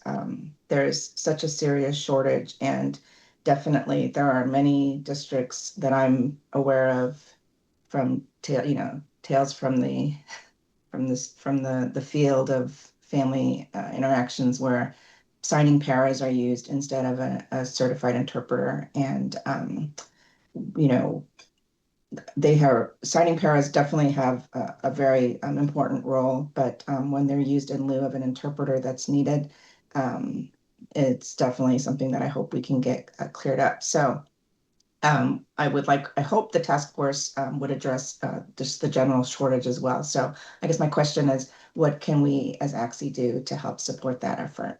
Thank you again for your report. And congratulations to all the graduates. Yay. Yes, thank you very much. Thank you very much. The kind of support needed from ACSE, I would say really is a letter of support. It's just showing that to CDE rather, that ACSE is in support of a task force happening. The State Board of Education has already acknowledged the need. Having ACSE included would make a big difference as I make these suggestions and motions to CDE to see if that's possible, with some funding attached to help bring in people to do the work. Because currently, that's why I think a town hall would be key. Once we're able to have that, I think I would love for all of you to be able to join, to listen in on that, to be a part of that, because we do need a baseline. There are so many issues, like you just mentioned, paraprofessionals and certified interpreters, there needs clarity there on those various roles. And what is our role, and how do we support our school districts with that? Because often the school districts reach out to me asking for guidance, asking for help with interpreters, when my office doesn't actually manage interpreters. So unfortunately, the state of California doesn't have an office, if you will, advocating for deaf individuals' access and their needs for access across the board. Most state agencies have a commission of state deaf and hard of hearing. Ours does not have a commission of deaf and hard of hearing. So that puts the burden on CDE, and I'm glad to take that on, but I do need manpower to make that happen and support that work. Thank you. I had no idea that other states had commissions to address this, and that we have laws have with specific requirements for interpreters, and if it's only falling on you by default, and there's not a specific place for districts and parents to go to for help, you only move on to due process hearings if someone's not getting the service they need, and that's not what we want. So we definitely need more. I don't know if it's another role or some support for you to help our districts and families. So thank you for letting us know about that. I wasn't aware. Commissioner Tuck-Stragel. Hi, Nancy. Oh, sorry, go ahead. No worries. I think that I love your presentations all the time, and thank you so much for this update. I also agree that we need a task force or some type of a board to address some of these needs, because I think that that's really important. And if we want to shape policy and we want to serve the students and the vulnerable students and the communities in California, I think that would be a great way to bring bodies of advisory bodies and people who work in the systems to address that. I did wanted to share, I know that you are very involved in the work you do. I actually was appointed to serve as a communications ambassador for Deaf and Blind International in April. So, and working from there, I learned a lot about the deaf and blind community and how we're shaping those resources for now and internationally as well. So yeah, wanted to share that as you're very involved in this work, and I think that this is very important work and we should keep going. So thank you so much. Thank you very much, and congratulations on your new role at the international level. That is really something I would love to have a conversation with you about offline. Congratulations, genuinely. I appreciate your involvement and your support. Thank you. Okay, seeing no more comments or questions, thank you again, Dr. Laibach-Aman, for your report, and we really appreciate you being here to let us know what's happening in the state special schools. And for the final part of this agenda item, I will turn it over to any commissioners who would like to give a liaison report. Commissioner Ruiz. Thank you. I am the liaison for the Family Empowerment Centers. There's not a whole lot to report. We are, the FECs, Family Empowerment Centers, are going strong and providing services in their regions. Just want to make a note that as the school year ends, the family centers will remain open and can provide service. So we can also be reached on our website, which is www.californiafamilyempowermentcenters.org. So, thank you. Thank you. Commissioner Liu. Hi, I'm a liaison to the California School Board Association. And just since we talked about CSBA's annual education conference so much yesterday and briefly today, I just want to let you guys know that the conference is going to be held here in Sacramento this year from December 3rd to the 5th at the Convention Center. And yeah, yesterday there were some of the presenters were interested in presenting in that conference. So I'm just announcing the dates. Thanks. Commissioner Michaud. Hi, everybody. For Liaison for Charter Schools, a couple months ago, the CDE released performance data categories for charter schools across the state. This is related to the conversations we were having last year about AB 1505, where charter schools are split into low, medium, and high track, and that has impacts on the length of renewals that they're able to get, the process of getting renewed. And so the updated list of charter schools was released a couple months ago, and so there's a new crop of schools that are preparing for renewal hearings over the summer and going into the fall.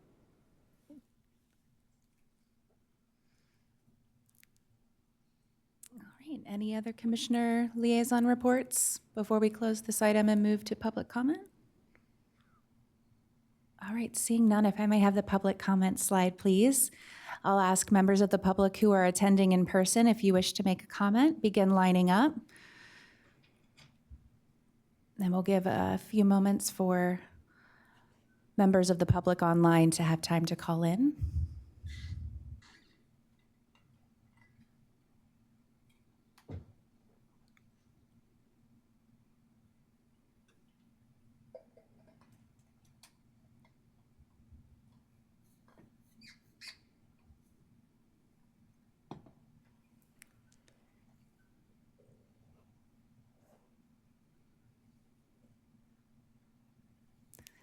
Okay, seeing no callers, thank you. We'll close item 11 and move to item 12, the Special Education Director's Report, welcoming Shiloh Duncan Bessariel to give us an update.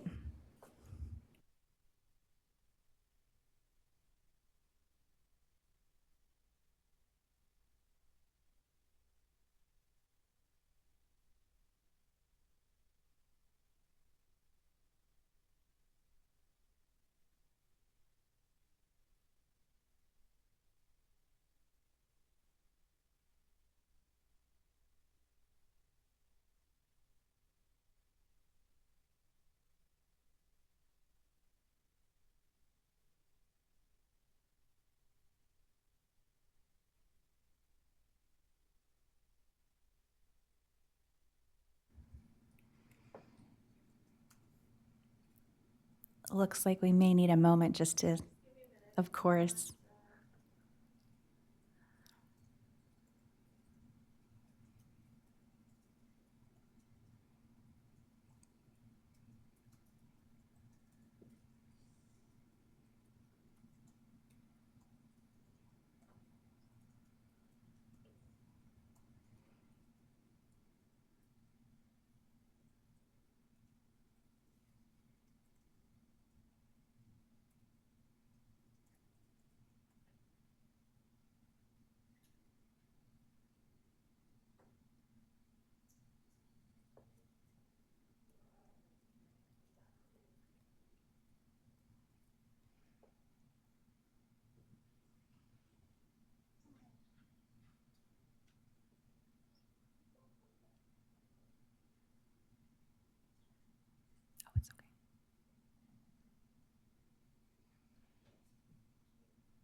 Thank you for your patience as we work to get set up, and thank you to the CDE team for your support.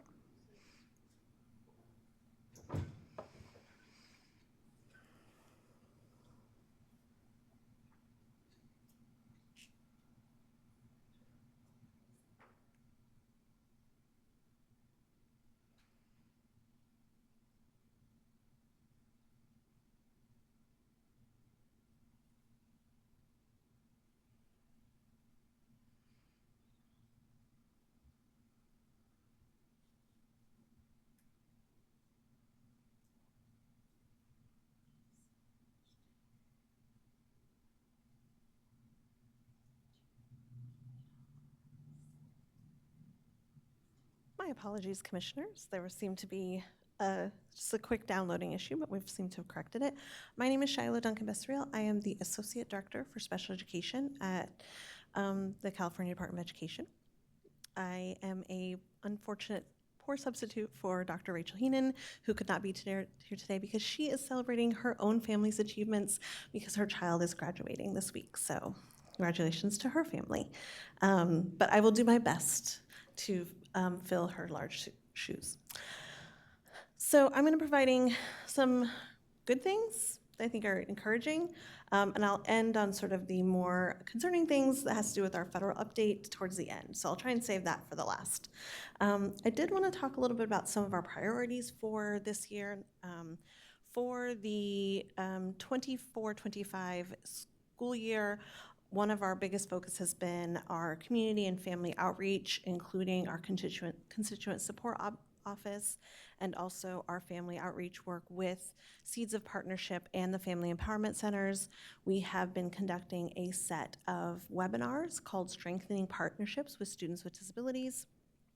And it is a 4-part series that has a lot of hot topics about special education and to deepen the relationships between LEAs and families. And the focus is really to improve outcomes with students with disabilities, because when everybody, including families and LEAs, work well together, outcomes always tend to do better for our students. There's a flyer attached to this, but I will also show it. We have our final webinar in this series June 24th. And so we will make sure to get the link out to folks. It's gone out on all of our listservs, and including our, I think it went on the SECO listserv and the SELPA listserv, and also our public listserv has this. But folks can also use the QR code here to register for the webinars so that they are available.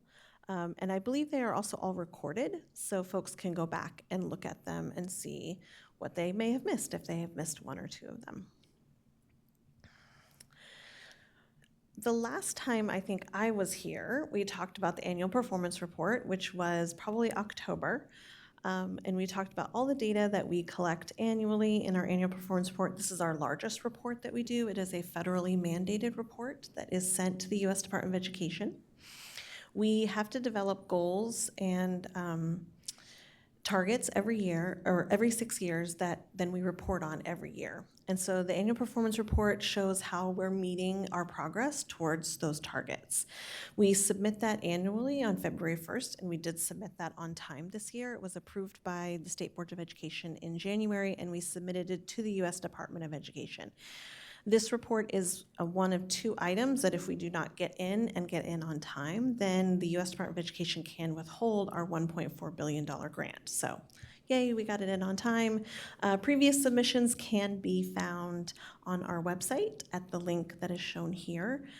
However, the newest version is not quite up yet because we have to get approval on it from the U.S. Department of Education, and we have not received that yet. We expect that to happen in June. Once we do get that approval from the annual performance report, then we will submit and put it on our website and everyone can see it. It is linked, however, in the January board agenda, so if folks wanted to go and see it for the January board item, they could actually see the data there before we put it up on our website. In addition to meeting our federal requirements. As I stated in the beginning of this presentation, one of our biggest goals this year was to strengthen the partnership that we have with our families and our LEAs. And oftentimes the annual performance report indicators and data is something we use with LEAs, but we understand that families don't always have a strong understanding of the annual performance report data. And so we worked with our Technical Assistance Center, Seeds of Partnership, and another partner called the System Improvement Leads, who I know I've presented to you before, to create handouts, indicator handouts for each of the SPP APR indicators so that they are accessible and easy to understand by parents and families. So those are available on this website that is linked here, and they are literally one-page handouts that describe what is the indicator, why it's important, and what does the data really tell us. And we've had a lot of really good feedback from those indicator reports. Families are really enjoying understanding how we hold LEAs more accountable around data. And in fact, many of the LEAs and SELFAs have asked us, can we take this template and use it for our own local data to help our families understand what's happening in our LEA? And so we have been working on developing some templates that will allow them to do that. But yes, that is what we want folks to be able to do. We also have on our System Improvement Leads website a state performance plan dashboard. So any person in the state can go onto the website and they can look for the annual performance report data for every district in the state, including going back 5 years. So they can go back several years and see what was in 2021, what was the data. In 2022, what was the data for my LEA, for our state performance plan indicators. So this is really an opportunity for us to continue to talk a lot about data. I know I annually come in October and talk a lot about data to you all. It is, of course, a passion. You all know that I've been working in this work for a long time. So we are really excited to see that the data is really filtering both to the LEAs, to the public, and to our families who want to understand more and more about how we use that data to hold LEAs accountable. So I'm going to talk a little bit about both our state and federal legislative work that's occurring. So I'll start with the state, and then I'll talk about the federal work. I know there's a lot of questions that tend to come up around that. I will preface this by I do not have a crystal ball, so I do not know what's going to happen a month or 6 months from now, and so I will do my best not to speculate on those pieces. So this year in the budget, as you know, the state is contending with a rather large deficit, and so we were happy to see that we did not experience any cuts in funding for special education, and but we also did not have any large increases in funding for special education. So this has been what's considered a pretty flat year. It is nice for us because what happens is there's not a lot of new initiatives that roll out, and we can really focus on fully implementing previous year's initiatives. In the years following a lot of the COVID funding, including the federal COVID funding, there was a lot of initiatives that we had to roll out. And so those are actually still in their implementation phases. So it has been nice for us to be able to focus on the implementation fully of those previous year's initiatives. There's a couple of new things I will highlight here.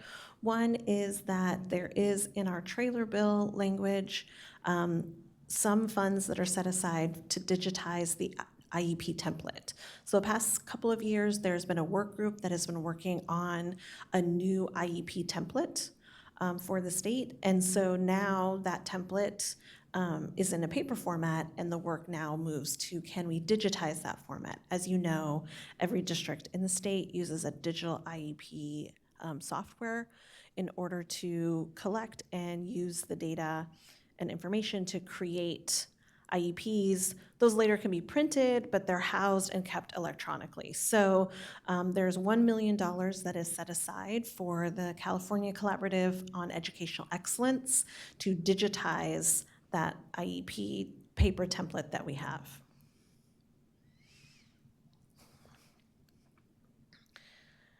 There's also $1 million set aside to translate that IEP template into the top 10 languages in California, so that the IEP template would be available in the top 10 languages, also digitized. So they wouldn't be reliant on paper. That we have found in some instances that the English version is the version that's kept at the LEA, and then there is in the digitized version, but then the document later has to be translated via paper. So we're hoping to be able to ensure that the digitized version is also available in the top 10 languages in California. The other thing that was in our most recent budget bill was really a cleanup language. If you remember last year, there was funds set aside, $2 million for an inclusive college center, and that was awarded to county offices of education to help set up an inclusive college center to support students with disabilities and students with significant disabilities to be able to attend college and sort of spread knowledge and understanding about the college programs that were available. We had lots of applicants, and we selected 2 applicants, one in the north and one in the south. California is a large state, as you are aware of, and so it is helpful for us to be able to have 2 centers that operate in both the north and the south. This language in the budget bill really just says, yes, you can have 2 centers, because the previous budget bill said a center. So that's really the change. It doesn't actually change any of the funding or the requirements or anything like that. So that's the budget bill for this year. We also are having a relatively busy legislative session. We have, I think, 5 bills that I would like to highlight here. There's always some bills out there that have some special education focus, some that don't, but these are the ones that we've been looking at very closely this year. The first one is AB 784. Now, if you are a policy wonk or a legislative wonk and you follow bills and how they change, you'll notice that this bill, along with some of the other bills I'm going to talk about today, has changed relatively significantly since its first iteration. And so at first, this bill would have sort of really fundamentally changed the definition of non-public agencies. And that was something that I know that we had worked and spoke a lot with the author about. And in its current state, it requires us at CDE to issue clarifying guidance that specialized deaf and hard of hearing services can be a standalone service that is provided by a non-public agency. So that's what it looks like right now in its current iteration.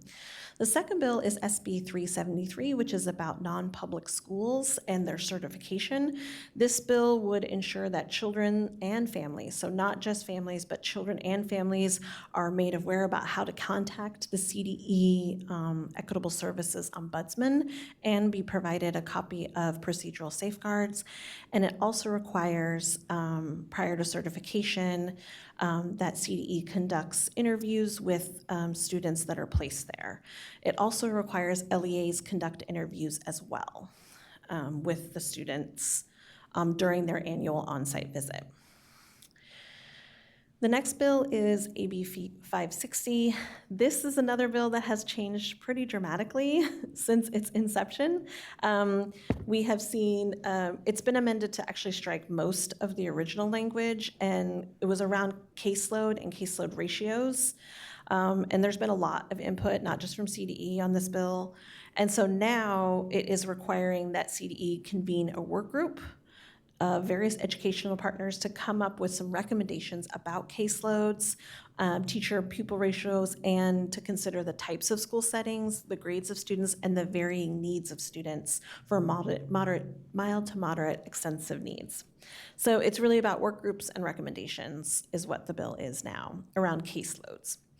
AB 1224 is about substitute teachers, and this really is saying that any permit or holder issued by the California Teacher Credentialing Agency authorizes that holder to substitute and teach in any general or career technical education assignment that aligns with their authorization for up to 60 cumulative days for one assignment.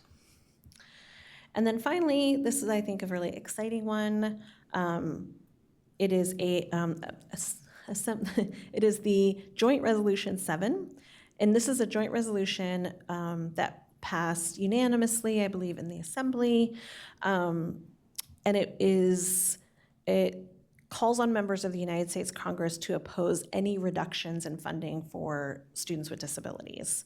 And I'm going to talk a little bit about the skinny budget and the budgeting process that's happening at the federal level, but this is really a statement from California that we believe that students with disabilities, the funding for students with disabilities should be maintained, if not increased, to ensure full funding. And that funding for students with disabilities continues uninterrupted. That was, I think, very important for us to put in there. Okay, this is the last part because this is the less exciting stuff that's happening, unfortunately. So I'll talk a little bit about the work that's happening that we're seeing at the federal level. So about a month and a half ago, the president issued what's known as a skinny budget. The skinny budget doesn't mean like it's like there's cuts, although there are cuts in that skinny budget. It really is skinny because it lacks detail. That's why they call it the skinny budget. And it's really his priorities for the 25-26 budget year. I'm so sorry. I'm sorry. It is his priorities for the development of the 26-27 budget year. It's kind of strange when you watch the news, if you're somebody who sort of watches the news. Right now, there is a continuing resolution, which is trying to continue funding for the 25-26 years at the same levels. Even though there are cuts and changes that are happening, it's the top number that stays the same in the continuing resolution. But the skinny budget priorities that were issued by the president are, in fact,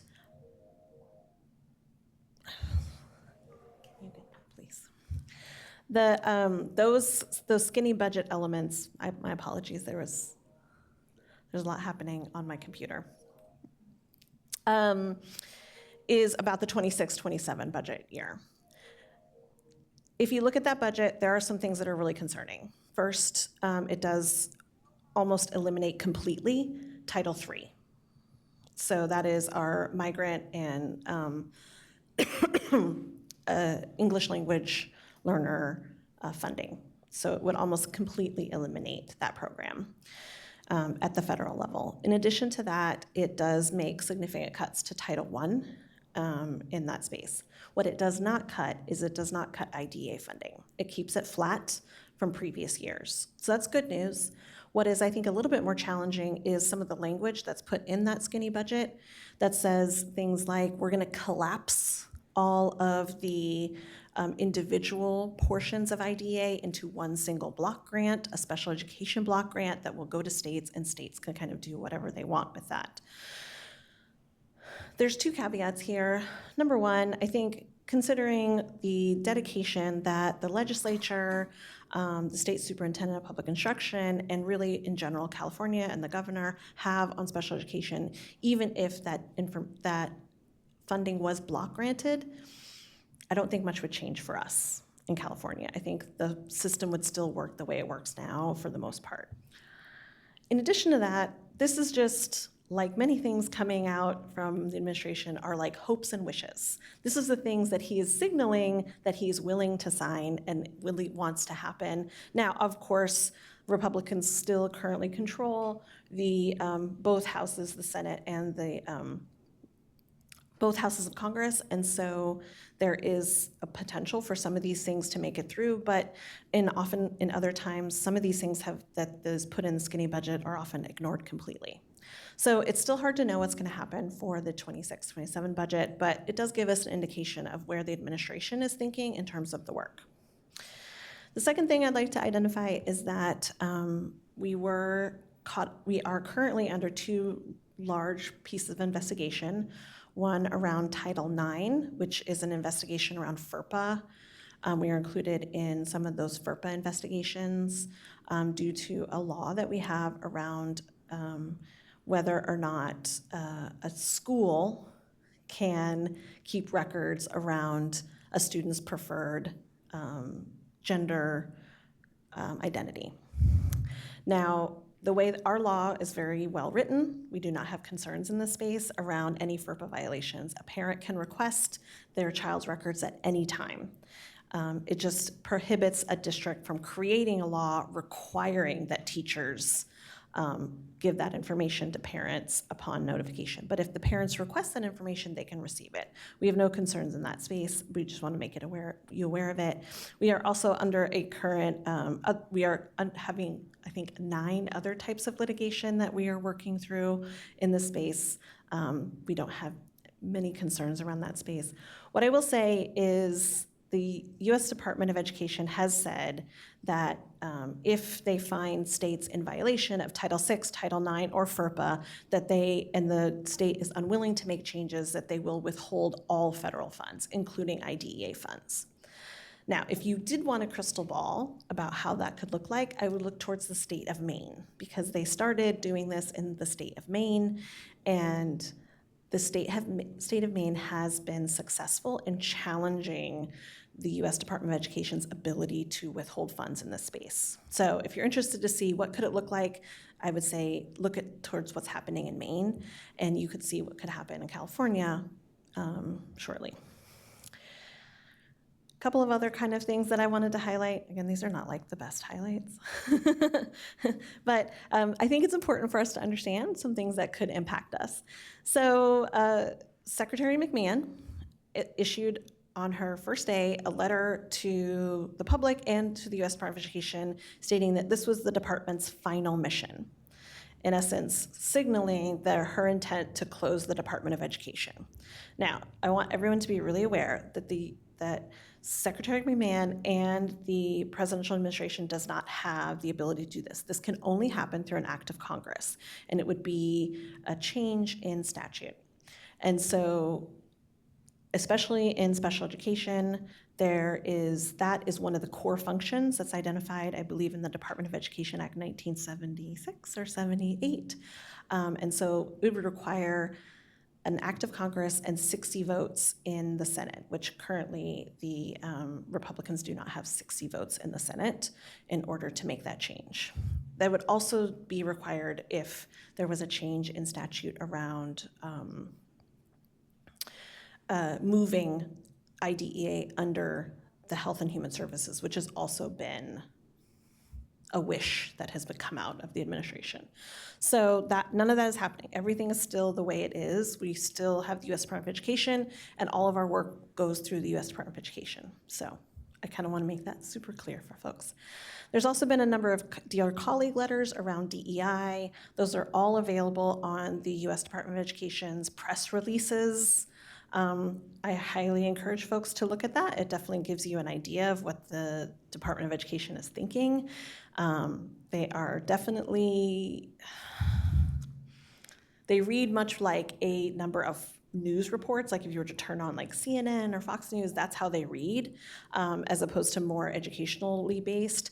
And so it's helpful to see sort of what is the thoughts and processes that are happening at the department. It also announces any investigations, any outcomes and investigations there as well. Okay, so that's not always the best stuff to say. It's like, oh, there's lots of changes. What I will say that I think is helpful for folks to understand is that CDE and the State Superintendent of Public Instruction have been very forceful and strong about supporting all students in California, all types of students in California, including students with disabilities, and supporting their work, supporting the types of supports that every student needs. And if you want to look on our website, on our communications on our website, you will see every letter that has been sent to both the field and to the U.S. Department of Education opposing some of these more drastic changes. You will also know that we are involved in, I believe, I heard the other day, 8 or 10 multi-state litigation lawsuits against the administration on some of these things. So we are part of a larger machine that is working. But I think it's really encouraging to see that our leadership is so focused on the current supports that we're providing and not making significant changes that would negatively impact children. So that's kind of what I would like to leave you with as a very positive thing, because I know some of these things can feel a little bit uncomfortable. And that's all I had. Thank you so much for your report. We do not fault you for not having a crystal ball, but we very much appreciate you keeping us apprised of what's happening. It's a lot of our educators and families are feeling like the ground is a little unsteady. So being able to hear reports from you about what's happening and not just federally, but California's response is incredibly helpful. So thank you for that. I will turn it over to commissioners for comments.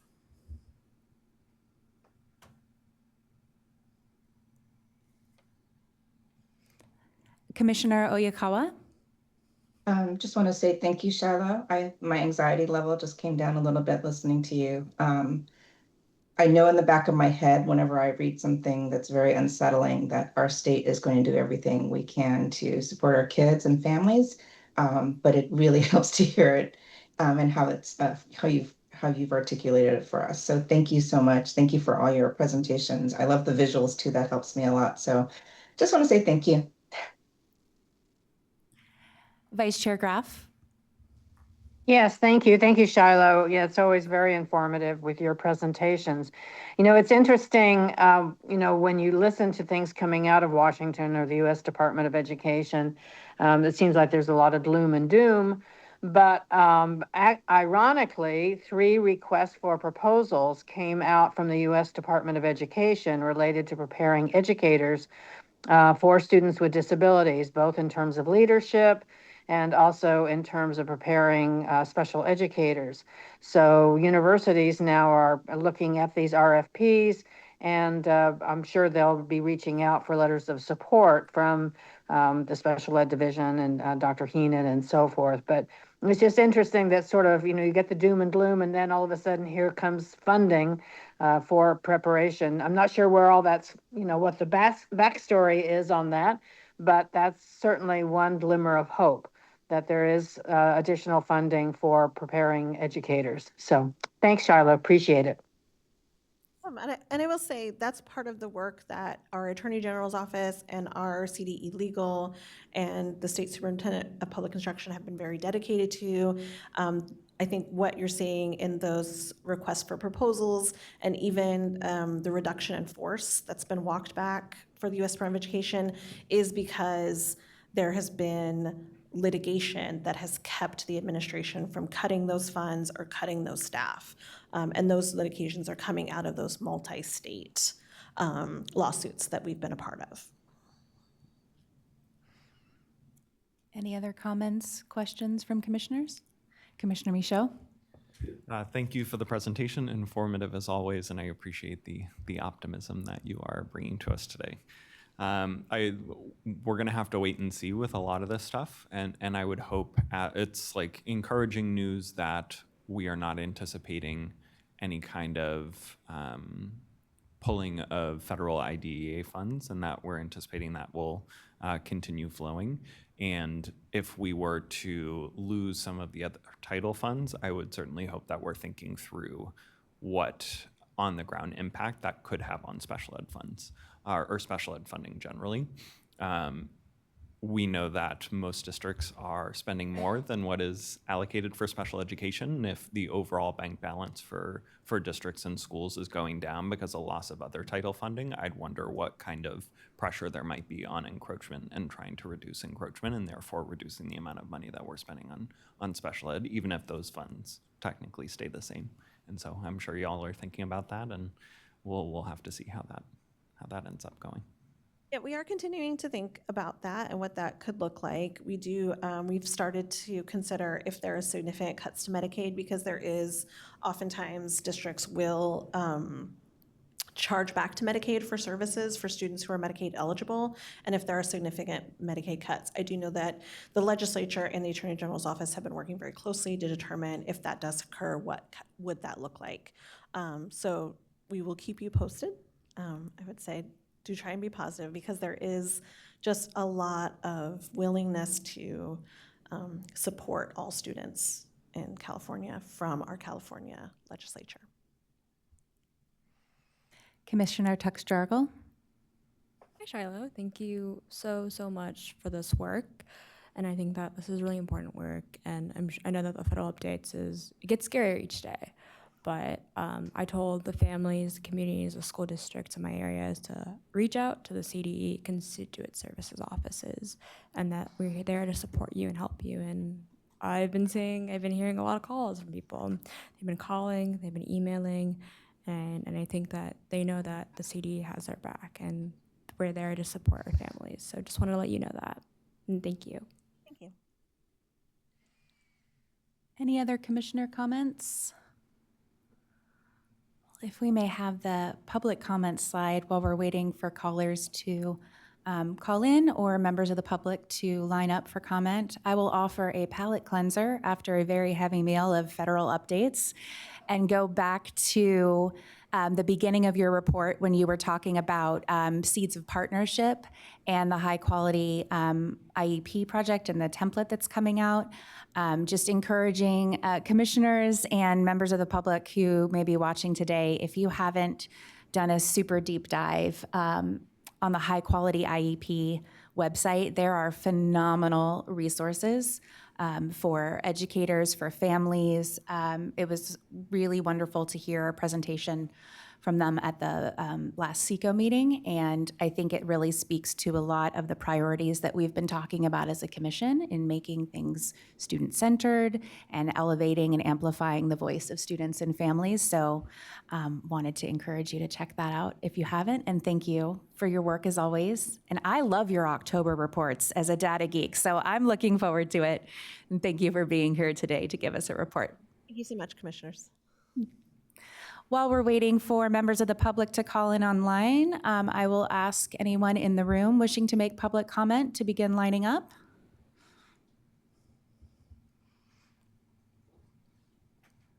And we'll give a few moments for members of the public wishing to call in before we close this item.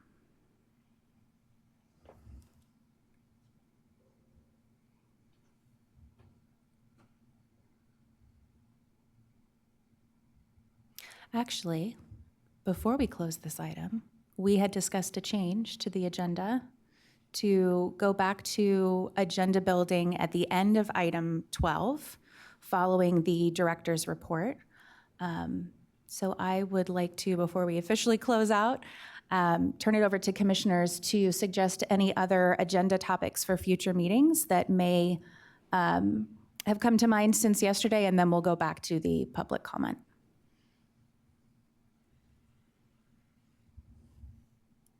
Commissioner Michaud. Volunteering this, but don't have a connection to or know who to ask, but would love to bring in someone who can speak to some of the alternative reclassification and reclassification of students that have extensive support needs. That was discussed a little earlier today. Not exactly sure who to ask for that, but. Thank you for that. Commissioner Liu. Yes, just a couple of suggestions. Former Chair Tolston and I were talking about this, but there is a nonprofit called Friendship Foundation stemming out of Redondo Beach, and they might be interested in making a presentation about what they do and the immense success that they have. I mean, they're so successful that they're building a gigantic building just to support this, to have a place for our students to attend.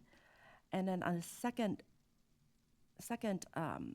suggestion that I talked to former Chair Tolson about, it was harbor regional centers. There are so many of them in the state, but it might be a good idea for one of the regional centers, such as Harbor Regional Center in Los Angeles, to come and speak about what they do and how they support students K-12 and beyond, and for the rest of their lives, really. And so that's just a suggestion that we might be interested in hearing from. Thank you so much. Commissioner Tuck-Dargle. Two, I think, suggestions I think would be great is one of them is an update from the OCYR, which stands for the Office of Community Youth Restoration. Just an update to see like the data of students with disabilities in juvenile halls and see what the work is going this year compared from last year. Another one would be like, I believe in SELPA and Pearl County did a presentation about the multilingual needs project. It would be really cool to know about their updates in there and how that's going. And another would be an update from the SELPA Association about the works that they have been doing this past year. I know that they've been up to a lot of things, and I would love to know more about how did the April State Legislative Day went and things like that. So it would be great to hear that out. Thank you very much. Vice Chair Graff. Yes, I'd like to follow up on Commissioner Liu's suggestion. And I had talked with Commissioner Wilkins, who's employed by the Department of Developmental Disabilities, and they oversee the regional centers. And I think it would be helpful to have a presentation from the Department of Developmental Disabilities, and then broadly speaking about regional centers and so forth. So I second the suggestion by Commissioner Liu. The other thing too is that I thought it was very powerful yesterday to have multiple presentations on one particular topic, which in that case yesterday was mental health. And so I thought maybe moving forward with our agendas to look at themes or topics that would cover a particular day or session. That way we have a more integrated, comprehensive update on certain topics and then next steps and recommendations. And one that I would like to move forward, because I know this is a conversation that's being had in many circles, is recruitment and retention of special educators, obviously the shortage area and so forth. There was a wonderful presentation that I attended by Tara Kinney, who works for the Learning Policy Institute. And I think having her come and make that same presentation to the commission would be very helpful. She presented a lot of data in terms of the recruitment and retention issue, and also the impact of not having fully prepared education specialists on the outcomes for students with disabilities. So, so two things there. One is to have themes for our sessions with multiple presentations, and then this particular subject area. Thank you. Thank you. Wonderful suggestions. Commissioner Oyakawa. Commissioner Graff's ideas and on the themes. I think former Chair Toston was doing that as much as he could. So I definitely agree. Yesterday was a beautiful example of that. So yeah, definitely support that. Also want to say I guess third the request for having a presentation from the regional centers or about the regional centers. I don't think we've covered that since I've been here, and more information and suggestions on what can be done on teacher shortages would always be welcomed as well. My own question that I wanted to add, I'm not sure if this is an item or how it would happen, but we talked earlier with Dr. Laibok Aman about getting ACSE support, perhaps a letter of support with regards to getting an educational interpreters task force started. And so I don't know if that, I guess it's a question I have. Is that something that we would ask, like have one committee bring that up or liaison bring that up and present that to be added to the agenda, or what is the procedure for having something like that done? Thank you. That is an excellent question that I will have to look into. And it also makes me think about the fact that in August, we will be taking another look at our committee and liaison assignments. And so we'll have an opportunity in strategic planning to determine our priorities and also look at how we may want to expand or change the liaison work that we're doing right now based on those priorities. So I'll make a special note of that. Commissioner Oyakawa, thank you. Commissioner Tuck-Jargel.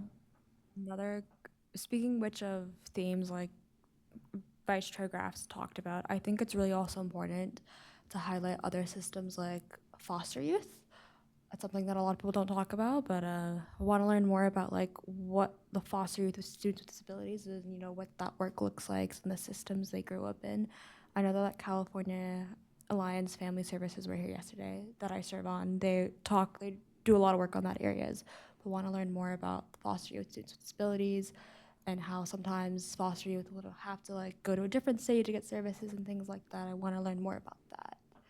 And another thing is, I would love it. I remember the California Department of Human Health Services came here last year in October. I don't know when, but in October they gave a presentation about like a fee schedule and things like initiatives they're working on. And it would be really cool if they could come in to give a presentation about some of the initiatives they are working on. For example, like Saluna, Brightline, a lot of the cool new mental health services that came out. And I think that would be a great idea to learn more about how that's been impacting students with disabilities in the state and their mental well-being. So there you go. Thank you. Commissioner Scott. Someone from California Association of Private Special Education Services reached out to me saying that she would like to do a presentation to the commissioners. And so they work with the non-public schools and non-public agencies. I think it'll be good to hear from them, how they're contributing, how they're, contributing to students with special education needs, because we do work a lot with the non-public schools. I passed on the information to Denise, so if that would be something that the other commissioners would like to hear about, and we could assist them. Thank you. Any other suggestions?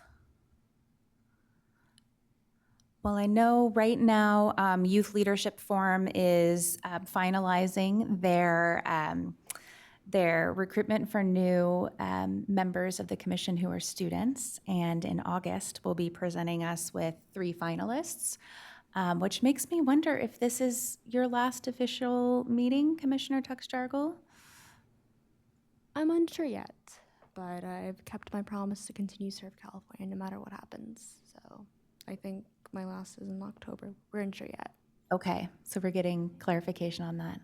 Well, it has been an absolute pleasure having you, and the voice that you add to the commission and your perspective has, I think, really elevated the work that we've been able to do. So hope we will get to see you at future meetings, but wanted to just make a special recognition of your contributions, not only to the commission, but in several manners across the state. You're a pretty powerful force, so we're excited to have served with you. Okay, seeing no other commissioners wishing to contribute to agenda building, we'll go back to a redo of that public comment slide. So this is public comment for the item 12, the Special Education Director's Report. Caller ending in 7407, please state your name and affiliation. Caller, you will have 1 minute. Your time starts now.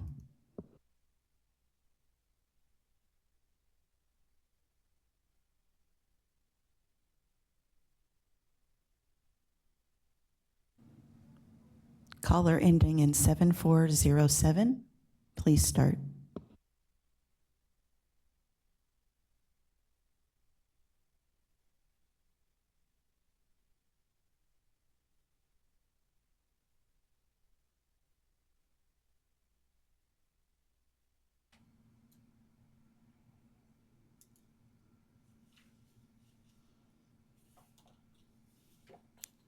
There are no other callers. Thank you. We will close item 12, and if we could leave the comment slide up, this moves to item 13, general public comment, inviting the public for commenting on any matter, including items not on our agenda. While we're waiting for callers, I'll ask any members of the public in the room who wish to make comment to begin lining up.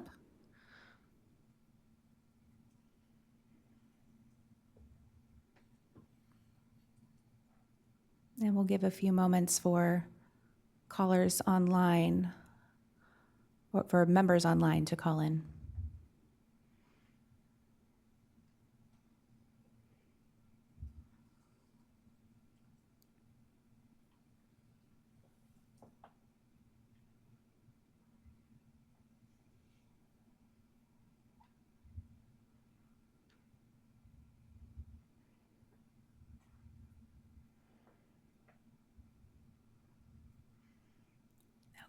Seeing no callers, we will move to adjourn. Before we go, I just want to thank everybody for a wonderful 2 days of learning together. And, oh, do we have one? Oh, thank you. Okay, we'll go back to that. Caller ending in 7407, please state your name and affiliation. You will have 1 minute. Your time starts now.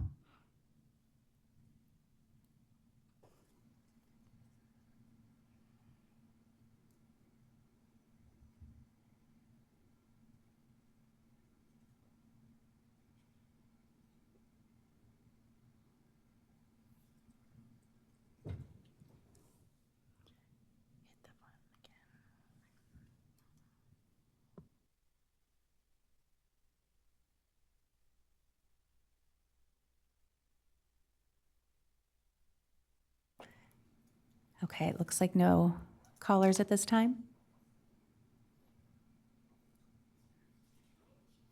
Okay.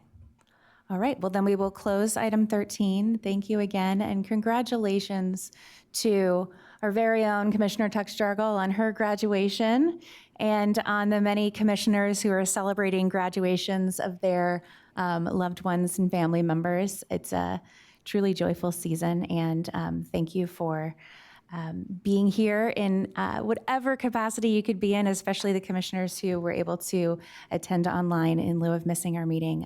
We really appreciate the commitment and send our June wishes to everyone. We will look forward to seeing you in August. And with that, we will adjourn the June meeting of the Advisory Commission on Special Education.